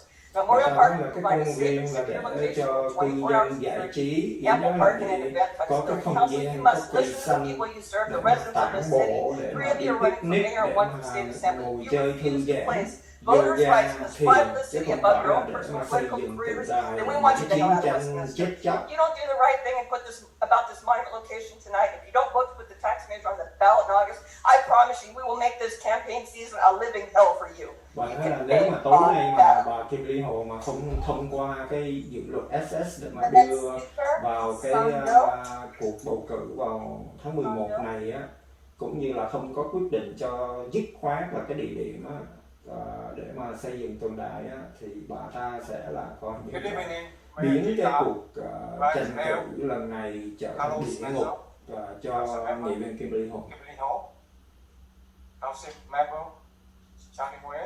Thì bà ta cũng không nói láo đâu, tại vì hợp đồng tranh cử thì khó, tức là kiếm thêm phiếu thì khó, chứ còn mà phá hoại bôi nhọ, tức là để mà đi tấn công để mà làm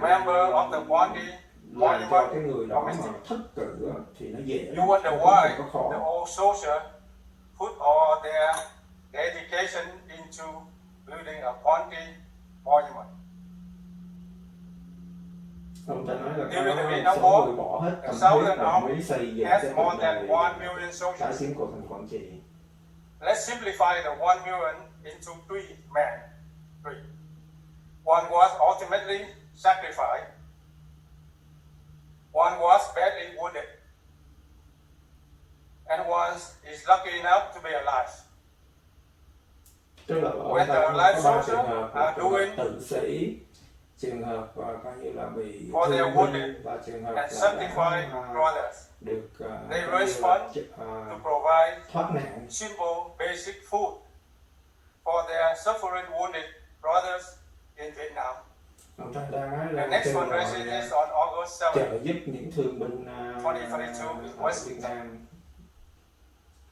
And the soldiers are trying to build a memorial monument to honor Nói là and những người appreciate cựu quân nhân muốn xây their dựng cái fallen tượng đài để mà heroes. vinh danh đồng đội của họ, những người đã Those alive soldiers hy sinh, are hoặc là sitting những in người front đã of you tonight.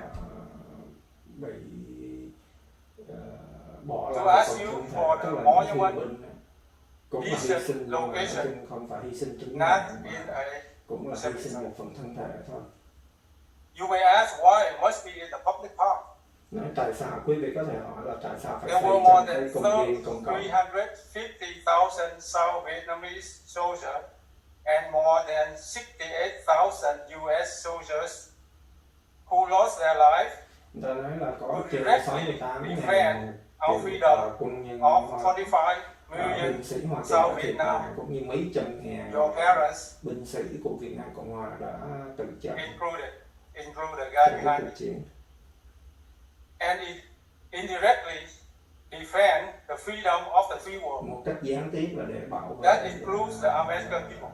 coi như là tự do. Hence, the Ponte monument is a typical one that deserves Nó là cái tượng đài vinh danh trận chiến mà tái chiến của There is a Quảng Trị, saying, thì là một cái alive is a ví soldier. dụ cụ thể, tức là một cái Death is the Holy Spirit. trường hợp The Ponte monument will carry 8,000 angry South Vietnamese soldier spirits một cái điển with hình, their cái 20 trường hợp US điển hình.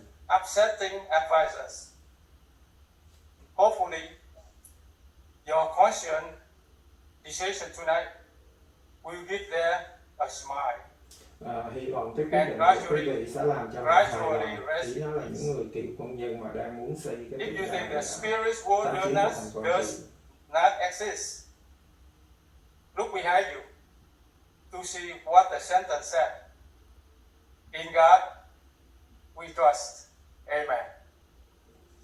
Ông ta nói hãy tin tưởng vào Thượng Đế, tức là The kêu next gọi nhìn speaker ra is cái Roger Mindra. cái logo là cái tôn chỉ, cái khẩu hiệu ở đằng sau dưới cái huy hiệu của thành phố đó, là cái dòng chữ In God We Trust, tức là chúng ta tin vào Thượng Đế. Just want to say it's good to see a lot of people here speaking their minds. A lot of things on their minds. A lot of it probably has to do with their way of life, their home life, their safety and their health and around them, the concerns of crime and homeless people around them. And I just have to bring up what happened 2 weeks ago at the meeting here. Ông ta chào mọi người và ông ta nói phải nhắc là cái chuyện tuần trước. Instigated to put off real city business that should have been handled and spent 4 hours. Ông ta nói là thị trường trước là thay vì giải quyết những cái vấn đề của thành phố thì lại mình không thèm mà đi bỏ 4 tiếng ra để nói về những cái chuyện mà không có quan trọng, không có cần thiết. In retrospect, looking back at what I've said here in the past year or more, or on Zoom meetings when I was calling in, I've been pretty consistent. But looking back on it, maybe my message was wrong. Maybe you heard me attacking, putting down, insulting the monument that ông ta nói là có thể quý vị hiểu lầm tôi, quý vị cho rằng là tôi tấn công, tôi đả kích, tôi coi thường cái tượng đài. Nhưng mà ông ta nói nhưng mà thật sự trong thâm tâm tôi là chỉ muốn bảo vệ những cái công viên của thành phố và ngân sách của thành phố. Ý ông ta nói là không muốn quý vị bỏ quá nhiều thời gian để mà tranh cãi, tức là tốn tiền một lần họp như vậy là bao nhiêu nhân viên mà phải trả lương overtime, trả lương gấp đôi cho họ để mà họ quá nhiều. Trong khi đó quý vị không có giải quyết những cái chuyện cần thiết. And hopefully there'll be more here that's not here, and hopefully these people will keep coming back to see what happens here because it is important. I tell people all the time they're enamored with national politics that it doesn't really mean much. This means more to people. This means more to you right here, what happens in this room. So more people need to be involved in your ông ta hy vọng sẽ có nhiều người quan tâm hơn. Thì ông ta nói là quay cũng là cũng có vài người, có bao nhiêu cái mặt mốc mà cứ mỗi lần họp thành phố là cứ đến đây. Nhưng mà không biết là cái đại diện cho tất cả nguyện vọng của cư dân hay không. Mà họ cứ mỗi lần họp là đến đây để mà quậy thì không quậy, nhưng mà đến để mà cũng là tự sướng, cũng phát biểu, cũng ý kiến ý cò thì phải cũng lên nói mấy lần, nhưng mà không phải mình có quyền nói, mình có khả năng nói là mình cứ lên mà mình lợi dụng để tuần nào cũng ý kiến ý cò để mà mình tự sướng. No consideration of any details of it at all. So I sure hope tonight that you're going to do real city business because you have the real city business that should have handled 2 weeks ago. You have to do tonight. And I'm sure there's a whole bunch of more real city business on tonight's agenda that you need to handle. So please, don't again. Dạ vâng, chào các bạn trở lại với cái phần livestream trên Facebook của Khải. Xin lỗi là tại vì hồi nãy nó hết pin nha, mà nói chung cái máy Khải cái dây nó bị hư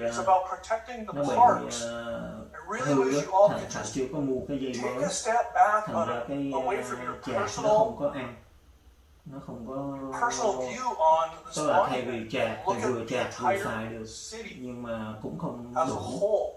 Take a step back, take it out of body experience and look at the whole city and realize there's 90,000 plus people here. There are going to be thousands of people in this city and visitors who are going to have to see that monument. It's going to anger a lot of people. And it's not going anywhere in our lifetime. If you put that thing in Tony Lamb Park, right on McFadden, or Gillespie Park, right on McFadden, even Westminster Park on Magnolia and Hazard. God, can you imagine? You can't take it back. look at the magnitude of what you're about to do. Please protect our parks. Ý ông ta nói là cái tượng đài nó quá to, nó quá đồ sộ mà bỏ xây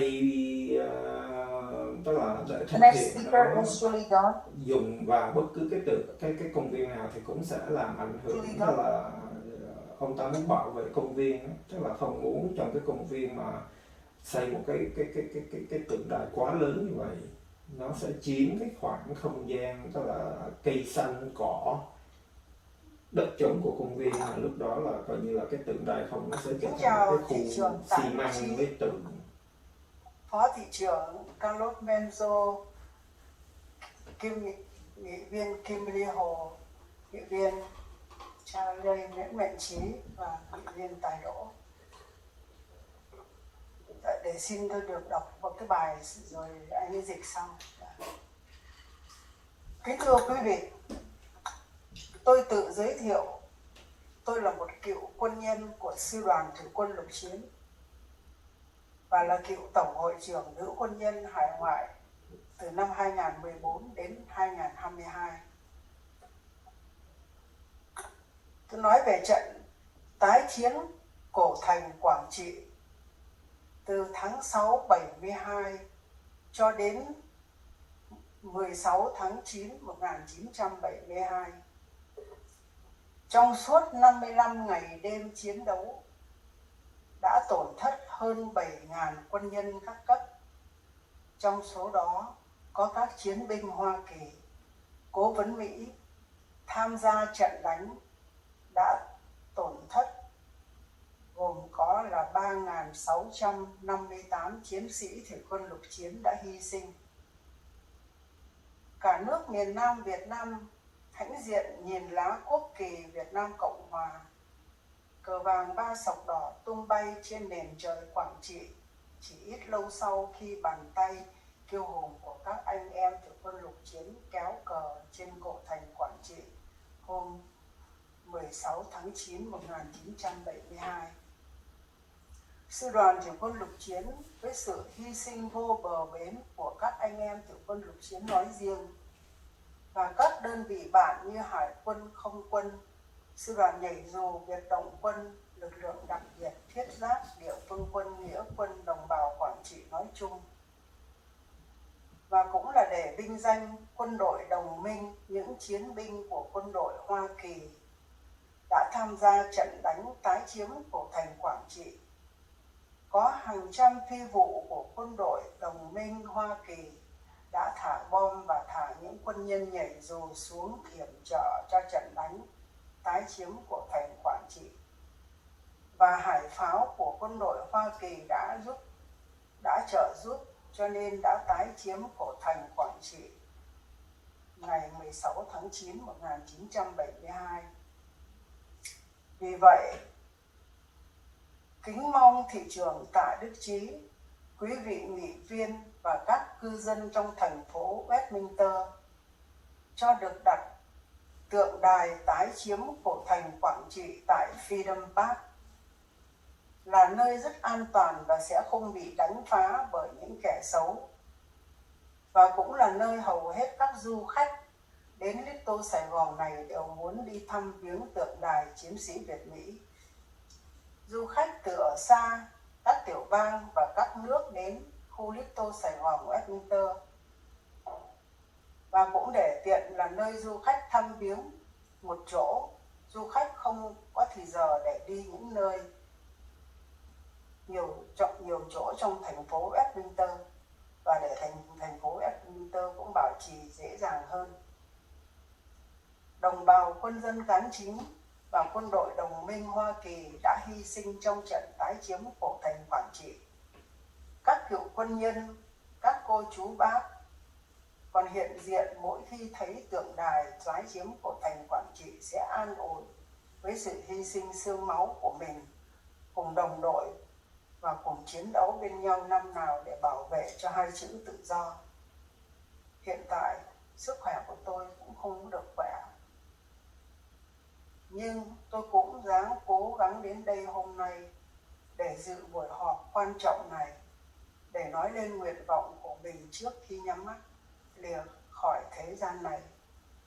Vì vậy, kính xin thị trưởng Tạ Đức Chí và các nghị viên trong thành phố Westminster và cư dân trong thành phố Westminster vui lòng chấp thuận cho được đặt tượng đài tái chiếm của thành Quảng Trị tại Freedom Park là một nơi thuận tiện cho các du khách và các cô chú bác lớn tuổi mỗi khi ra ngồi tại tượng đài chiến sĩ Việt Mỹ để nhớ lại cái trận đánh hào hùng năm nào và mà cả thế giới đều ngưỡng mộ về trận đánh này. Và có nhiều du khách đến City Westminster thì City có thêm được nhiều tiền thuế. Cảm ơn quý vị đã lắng nghe. Kính chào quý vị. Tôi là cựu thiếu tá Trần Thị Vi Lễ, Thủy quân lục chiến, trưởng phòng xã hội Sư đoàn Thủy quân lục chiến. Kính chào quý vị. Evening, Mayor, Vice Mayor, and the entire council, City Council. My name is Wei He Tran. I am a former Marine of the South Vietnamese of the Republic of Vietnam. I'm also a former president of the female member of the military servicewomen of South Vietnam from 2014 to 2022. The battle to retake Quang Tri lasts for 55 days and nights from June 1972 to September 16, 1972. More than 7,000 lives were lost among all military branches and ranks. Among those were American military advisors who had participated in the battle. More than 3,650,000 Marines lost their life. They made the ultimate sacrifice. The entire country of South Vietnam was proud to see the flag of the Republic of Vietnam flying high on the sky of Quang Tri as they were being raised by the Marine on September 16, 1972. The Marine Division made boundless sacrifice, but there were also sacrifices that were made by the Navy, the Air Force, the paratrooper, Special Force, Commando, Armor Division, local militia, as well as the people of Quang Tri. But that's not the only thing. There was sacrifice that was made by our ally, the American advisor and the American servicemen and women who participated in the battle. There were hundreds of ammunition by our American allies. They not only dropped bombs, but also paratrooper, so that the paratrooper could come and participate in the battle. There were naval artillery support from the Americans or allies, so that the city could be retaken. So because of all this sacrifice, I'm respectfully asking that Mayor Ta, as well as the entire city council, and also the citizens of the city of Westminster, to approve Freedom Park as the location for the monument. Freedom Park is a safe place so that the monument would not be vandalized. Most tourists who visit the city of Westminster or Little Saigon would want to visit the monument, and it's convenient when they can visit the monument as well as the War Memorial. Tourists from near and far, when they visit Little Saigon or Westminster, it's convenient for them to visit all these monuments and War Memorial because they don't have time to go to different places during their visit. Also, it's convenient for the city to maintain the monument and the memorial. The servicemen and servicewomen as well as the people of Quảng Trị and their American ally made sacrifice, including ultimate sacrifice, to retake the city.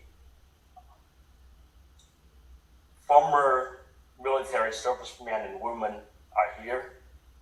That are still alive. They would be proud when they can see the monument at Freedom Park, as well as to honor the sacrifice by their brother and sister-in-law. I'm 84 years old. I'm not in the best of health. I'm here today to ask you to approve the Freedom Park as the location for the monument, and to express my wish before I leave this world. So again, thank you, and I ask that you approve Freedom Park as the location for the monument. Thank you.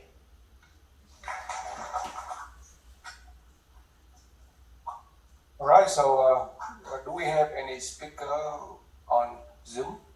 Yes, Mayor, we do. We had a pre-advanced speaker, and the first speaker will be Dan Corella.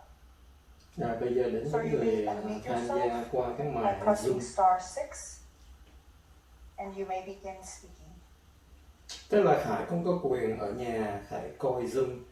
Tức là ngay bây giờ Khải cũng chỉ mở Zoom lên, Khải thích thì Khải ấn nút, Khải xin phát biểu. Good evening, Dan Corella here.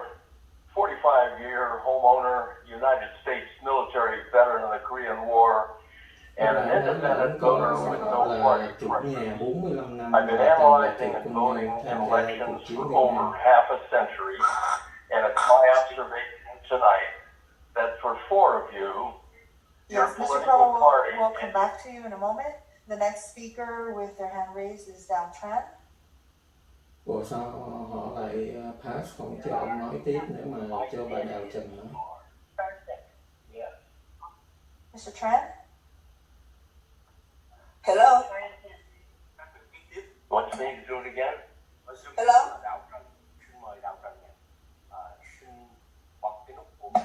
Good evening. Right. Hello? Hello?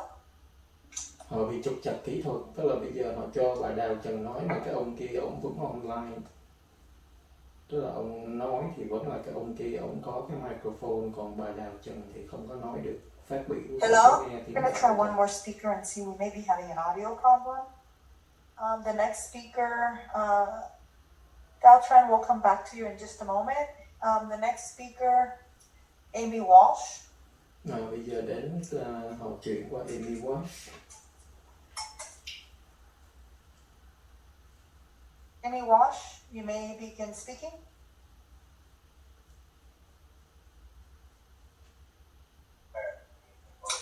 Hi, sorry, it didn't pop up that I could unmute. So,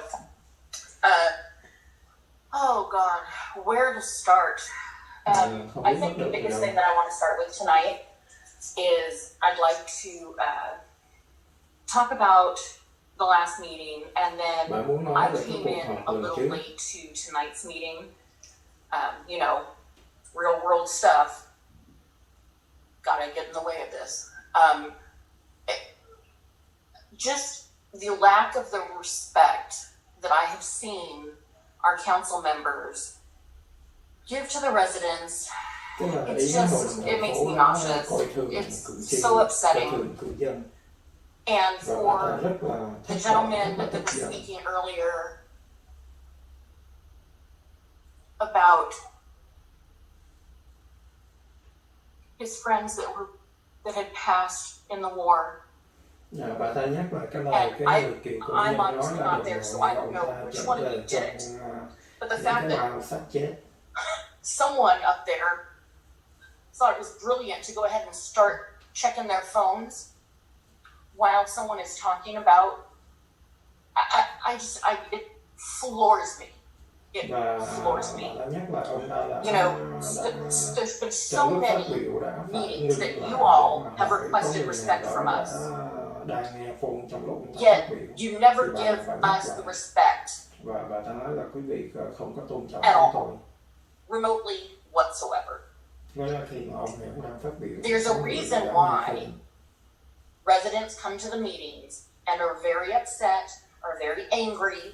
It's because they're treated with disrespect when they're at the meetings. They're treated with disrespect because the council members and mayor generally don't listen to public comments. They're too busy thinking about what they're going to say, what they're going to come back as a rebuttal. It's just, it blows my mind. I agree with Roger Mindrum when he was saying that it's about saving our parks or lack thereof. We have very little parkland. Come on. As far as the monument goes, again, I was there for the last meeting, and the fact that it went on as long as it did, my God, I was able to get all of my college classwork done while listening. I mean, come on. This is a city, and we need to run it like a city. Not like a high school, ASB club or something. I mean, my God.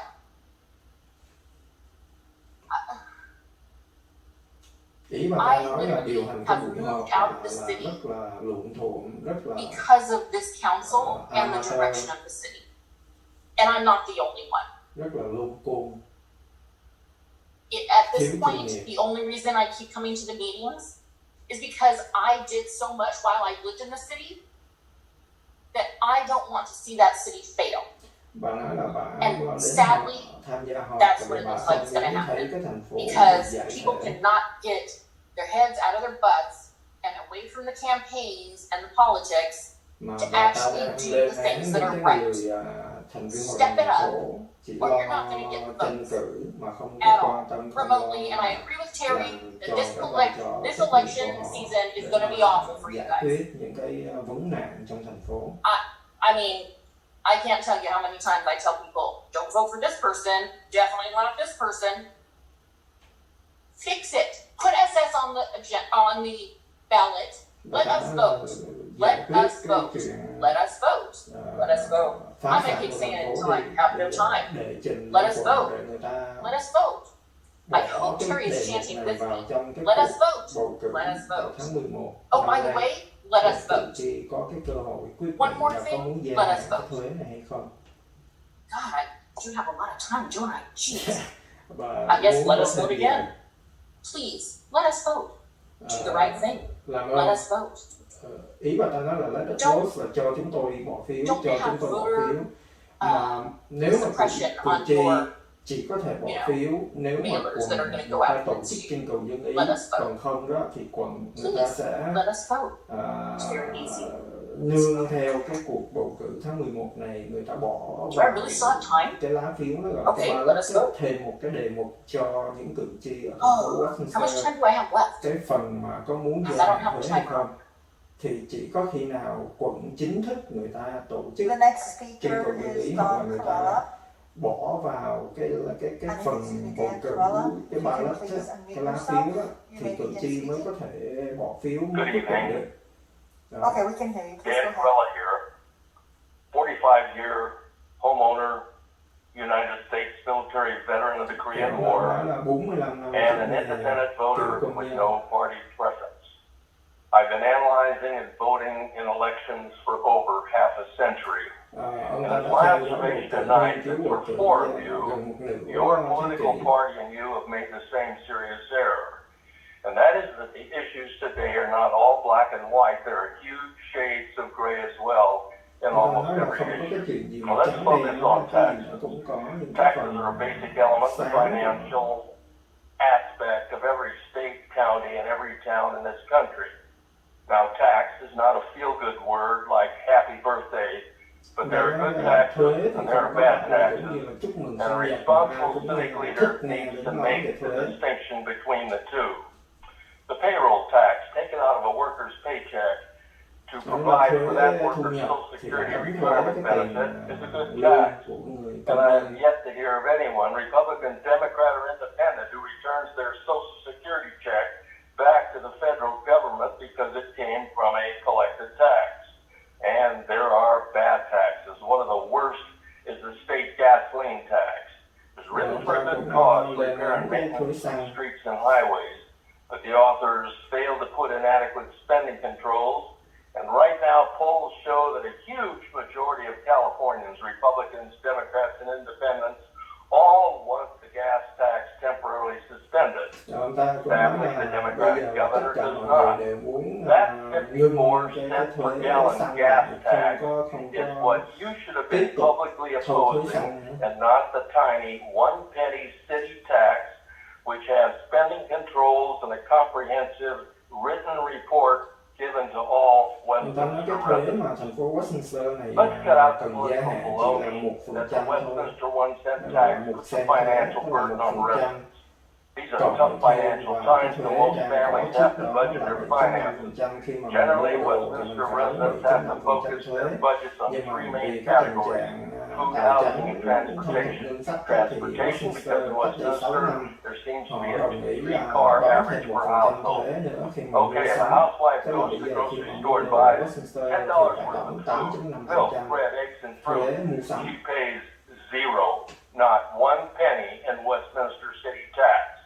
When that family pays their monthly rent or mortgage payment, there is zero, not 1 penny in Westminster city tax attached. But if they buy $10 worth of gas, they pay over $5 in taxes, half the cost of the gas. Now that's a financial burden. Why don't you more people be honest and focus on what really hurts Westminster residents? The Westminster 1 cent tax is a good tax. It doesn't hurt or financially overburden anyone, but it benefits an entire city. It's what has kept this city solid for the last 6 years. What's really sad is that I keep listening, but I never hear what 2-4's alternative is to the 1 cent tax. I'm really concerned that your actions will result in the first city council financial failure in the long history of Westminster. But indeed, if that happens politically, you can be sure the media and the California Democratic Party will highlight your failure all the way south to Louisiana and north to San Jose. And politically, that failure label will stick to each one of you like good. Thank you. Theo quý vị đến suốt đời cái ý mà cái cuộc đời chính trị, cái tương lai chính trị. Is Dal Tran? Giờ đến ba đầu chờ. Chị không biết bạn nói tiếng Việt hay tiếng Anh. Hello. Yes, please go ahead. Good evening. First, I want to raise my voice about the Quang Tri Victory Monument. Đầu tiên là bạn muốn nói về For me, cái tượng đài this ở chính is a wrong project for the city. The city is not supposed to do a project just for the Vietnamese people. The city is for every community, not only Vietnamese. So, giống như Khải từng nói, có nghĩa là cái trách nhiệm của hội đồng thành phố là có một phần trách nhiệm lo cho toàn thể cư dân, tất cả các cộng đồng, chứ không phải chỉ có lo cho cộng đồng Việt Nam. Tức là nếu mà hội đồng thành phố mà suốt ngày chỉ có đề nghị xây tượng đài vinh danh quân lực Việt Nam Cộng Hòa thì nó không có công bằng. Indefinitely. And then they already find another place to go. And then now they want to build another monument with the same subject, and they use the city resources for this project. It is so ridiculous.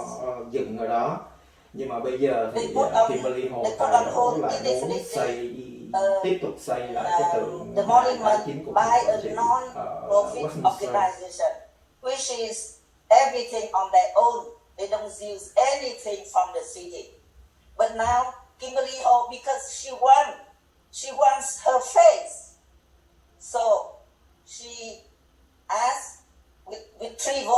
they use the city to make this project, and since then they tức là use a lot chàng of đang city tấn công thì bên resources kia hồ for nói numerous bên cái hồ muốn lấy điểm meeting. thành ra mới And hy vọng kiếm được 3 phiếu để let mà me tell you about biến the cái dự design. án này trở thành cái dự I án của know hội that đồng thành phố, tức everybody là thành phố already phải chịu said trách nhiệm, thành phố many ủng hộ, times thành that phố đứng ra this lo cái chuyện này. design is way too big for any city park.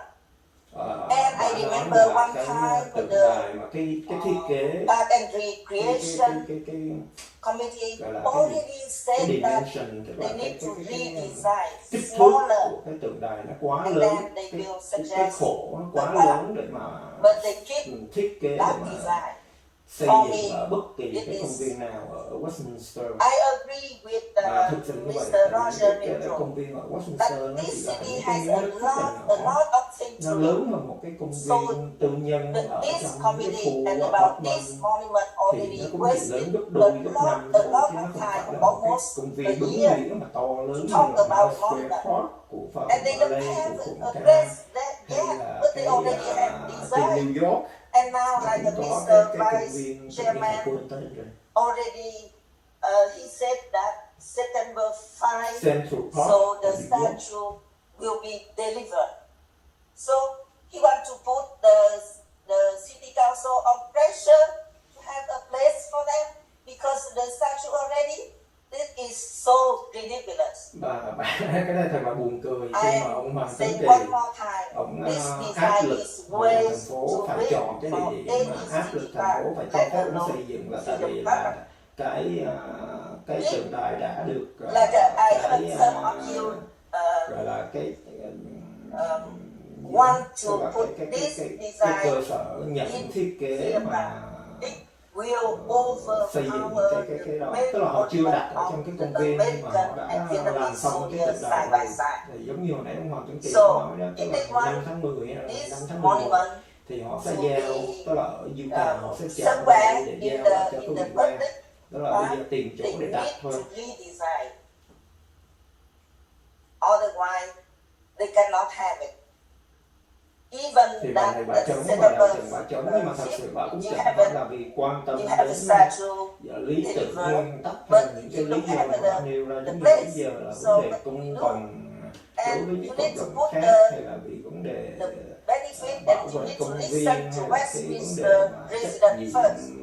You don't hậu want quả, to thật take sự họ a chỉ lot là of vì vấn place đề mà phe nhóm, from the tức là park người ta không muốn for mà them to nghị place Kim Ly or Hồ just to được enjoy quyền xây cái the tượng đài open này, tại vì space. như vậy thì So Kim Ly please Hồ sẽ listen có được uy tín, to có the công đối với cộng benefit đồng để có of thể the mà đi ra vận động Westminster. tranh cử, có Listen thêm to phiếu them. và có thể sẽ thắng Charlie để trở City thành has thủ a tướng. lot of things Tức to là họ do, phải tìm cách not just about this họ chặn project lại không cho almost a xây cái year. tượng đài này để mà giúp cho Charlie đắc cử thôi, chứ cũng Thank you chẳng for phải là listening. vì cái chuyện mà công đạo The hay next là speaker. lý tưởng gì hết.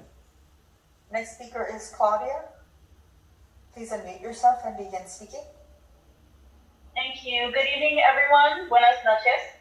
I'd like to start off this meeting by saying that it brings me great joy to see residents standing up and speaking out about how our city is falling apart. Bà này bà nói bà rất mừng khi thấy những So much cái time cư dân đã talking lên about the tiếng monument mà that is cho now a thấy là thành phố distraction from what is happening đang under rã all là our thành phần. noses. Could Tức this là be thành phố intentional sắp so sửa that we giải aren't thể, looking at the thành phố đang dumpster fire tan that hết. is Westminster? Let's not forget the senseless murder of Bobby East on Westminster and Willow, just a few Bà short mới nhắc blocks là from cái vụ schools, mà parks, cái and vụ homes, mà all một in người broad daylight. I have lived in tay đua Westminster in the same đặc residence cấp for quốc almost tế 10 đã bị years. đâm chết Just last week, tại on the night of Westminster the cách đây 2 18th, tuần. thankful for my roots and key here, because it's also no surprise how much illegal fireworks exist in our city. I crawled through my home at 11:30 p.m. as I rushed to my children's room while there was a shooting outside, about 30 feet from us. Several bullets, one that destroyed 2 windshields and on my neighbor's car, missing mine by inches, flew in our city. My children are afraid to sleep in the Vào room. 11 giờ đêm How do I chỗ tell bà them that the city we đang live chăm in sóc is no con longer bà thì safe? ở cách bà có mấy chục Then, feet, not too long after, I khoảng hear 100 about thước là Venezuelan còn homeless bắn lộn và đạn đã bắn bể Now, chiếc am I xe hàng surprised? xóm cũng No, bắn cách because bà we có know mấy our city thước. homelessness issue continues to be Và vấn passed đề over. vô gia cư So, đó of là course, escalation is expected. càng ngày But what càng gia shocks tăng. me is the multiple our hands are tied approach the city continues to band-aid the situation with. What has to happen? Ý nói What là exactly cái has to happen? bệnh thì trầm trọng như vậy So, mà what không do lo all these chữa have mà in chỉ common? dùng những cái It's băng District keo Area 2 để that is being affected. band-aid đó, tức So, là what is mấy the cái băng city keo doing? dán những cái vết cắt Are we being looked để over mà because dán we lên aren't cho có little vẻ by như là God? đang No, I hear that's not a điều gray trị, area nhưng mà thật anymore. sự không có Is trị it tận because gốc we mà aren't chỉ the phải dán nice ở or bên wealthy ngoài cho area có, of tức Westminster? là chỉ What needs to nói happen? những cái chuyện tào Again, lao. who has to die? Whose blood needs to be on your hands so you can start doing right by your constituents? Bà nói bây giờ But of chừng course, nào let mà us quý not vị concede. Let us continue to tay talk quý about vị the dính monument. máu Let us của continue ai, to đến talk chừng about nào this ai enormous chết statue that thì holds quý no vị value mới to phải the majority thức of our tỉnh để quý vị mà bắt This đầu is a niche request, quan tâm đến and thành it's phố starting để to look mà like favoritism. But làm I know tròn trách that's nhiệm not a của quý vị. surprise to those of us who are being ignored. Do the sensible Và thing bạn of nói this là bạn monument at lên tiếng dùm cho những người If mà this monument bị has that much ruồng meaning, it bỏ, won't matter where không it được is. quan tâm. If they truly cherish this monument, where it sits should not deter them from visiting this location. If you go to the WNP website, their hours of operations at the location is open for visitors from 5 a.m. to 7 p.m. But they are available 24 hours a day, 7 days a week, and I can bet they would be extremely flexible to work with the community and interest groups to come visit the monument. These tantrums about placing it at Freedom Park or any other publicly owned land is getting out of hand. Bạn nói là cái chuyện mà đòi phải đặt cái tượng đài ở cái công viên tự do và những cái công viên trong thành phố thì đã vượt tầm kiểm soát rồi. Tức là những cái tantrum, những cái sự mà vùng vằng, tức là những cái trận lôi đình mà Splash pad and là Ziegler ăn Park vạ. we all enjoy over the summer will shut down. We can start saying goodbye to police department thanks to the mayor, to Charlie, and to Kimberly.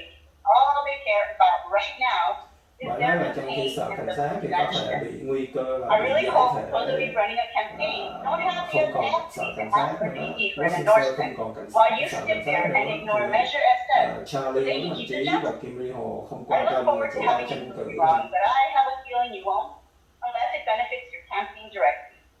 I urge you, Mayor and Council members, vote to put Measure SF on the ballot. Đã kêu gọi Hội Let đồng thành us phố vote. hãy Necesito miembros del thông qua Consejo y để el mà alcalde đệ voten trình para poner la cái medida dự luật SF en la SS boleta lên cho electoral. quận để mà người Déjenlos ta có thể votar. bỏ vào cái ballot để mà tháng 11 này cử tri có thể bỏ phiếu. Mayor, that concludes the Zoom speakers as well, and concludes our communications. Thank you so much. With that, I close oral communication. Next, we have consent calendar. All matters listed on the consent calendar are considered routine and may be approved by a single motion followed by a roll call vote. There will be no separate discussion of this item unless member city council or staff request that specific items be removed from the consent calendar for separate action or discussion. Bây giờ họ bắt đầu chuyển qua tức là cái phần phát biểu của cư dân đã hết rồi, không còn ai muốn phát biểu nữa. Bây giờ hội đồng thành phố bắt đầu biểu quyết, bắt đầu họp và thảo luận, tranh luận để mà bắt đầu biểu quyết để mà thông qua những cái nghị trình. Yes. Okay, I apologize, Mayor and Council, if you can please press to vote on your screen. Just for the purpose of the public, in the past, we've actually done voting on our screens, and this was pre-COVID. And for whatever reason, the technology just wasn't there. We weren't able to, but now we're reverting back. Bây giờ họ nói là cô nói là đã, tức là cô thư ký cũng như cô tổng của chị nói là họ đã set up để bây giờ cái là hội đồng thành phố khi mà biểu quyết thì có thể là nó gọi là on screen thì nó hiển thị lên trên cái màn hình. Thành ra là cử tri có thể thấy được ai bỏ phiếu và sao. I open public hearings.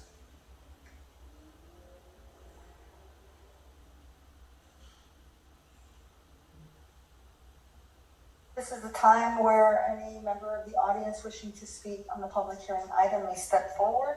Tức là bây giờ Mayor, I cư did dân not lại receive có any quyền tiếp speaker tục phát cards, biểu, and I nhưng did mà cái not phần see này là phát biểu theo hands từng cái nghị raised trình on một, từng Alright, cái đề so I mục don't một, folks tức là những cái vấn đề hearing liên quan. introduce the first reading and Mình muốn ordinance of the góp Mayor's Council ý of về cái Westminster, đề tài California nào adopting thì and recommended họ đang bàn về cái đề tài nào thì mình có quyền góp ý về cái đề tài đó. Police Department. So may I have a staff report?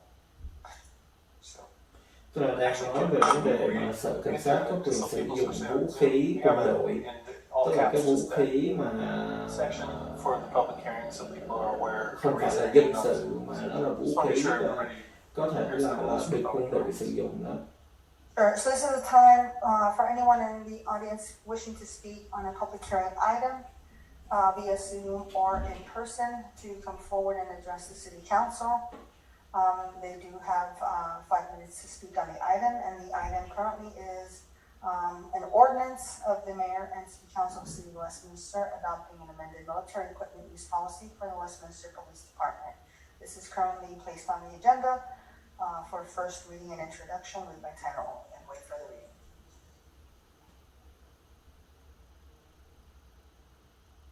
Cái này có ông anh không biết không? Anh chàng này chắc là nhân viên cảnh sát hoặc là sĩ quan cảnh sát.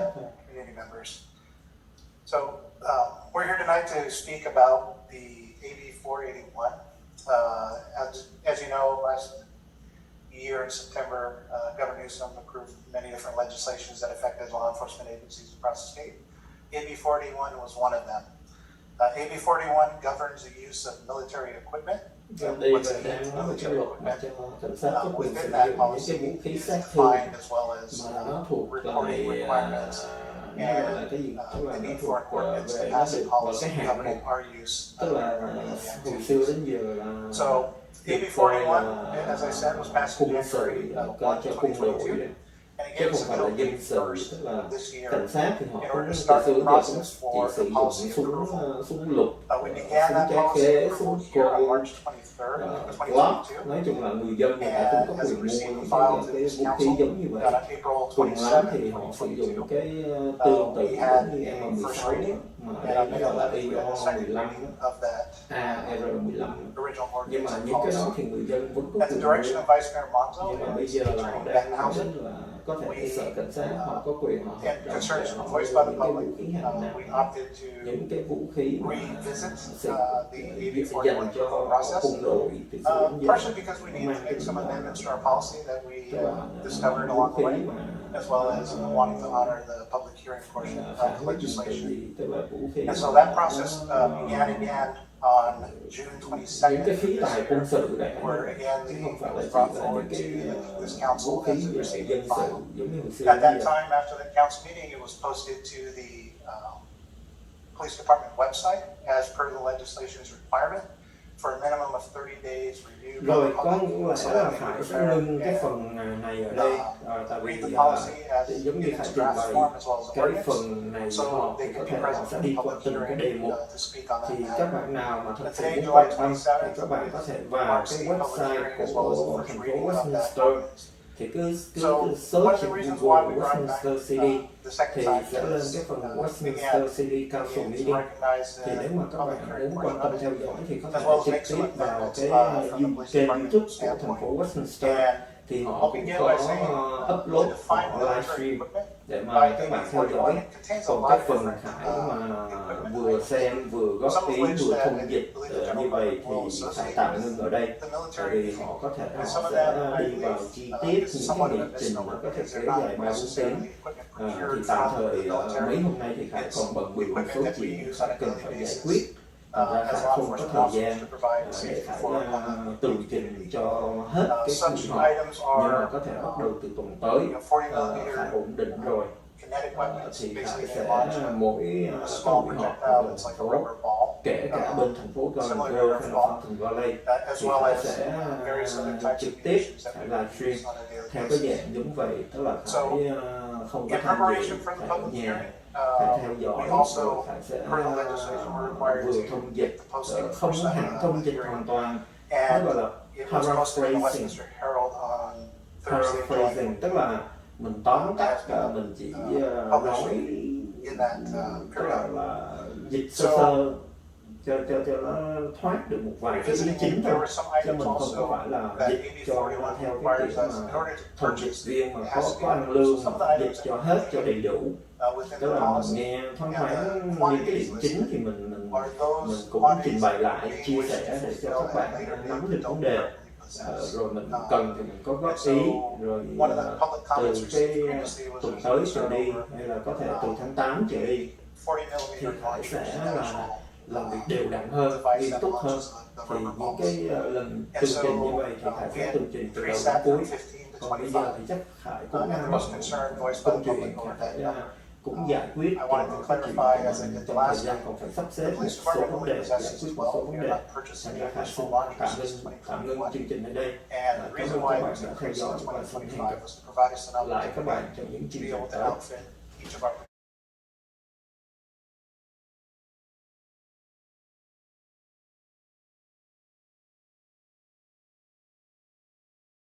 Ai xui miệt ấy ghé về thăm.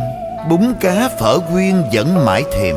Hầm rục xương cá ngọt liệm, chả cá vàng tươi ngon giòn, nước lèo bốc khói thơm ngát, tương hành chanh ớt. Chị mời em ăn tô bún cá chứa chan tình người. Xin mời quý vị đến với phở quyên, ăn một lần lại muốn ăn thêm.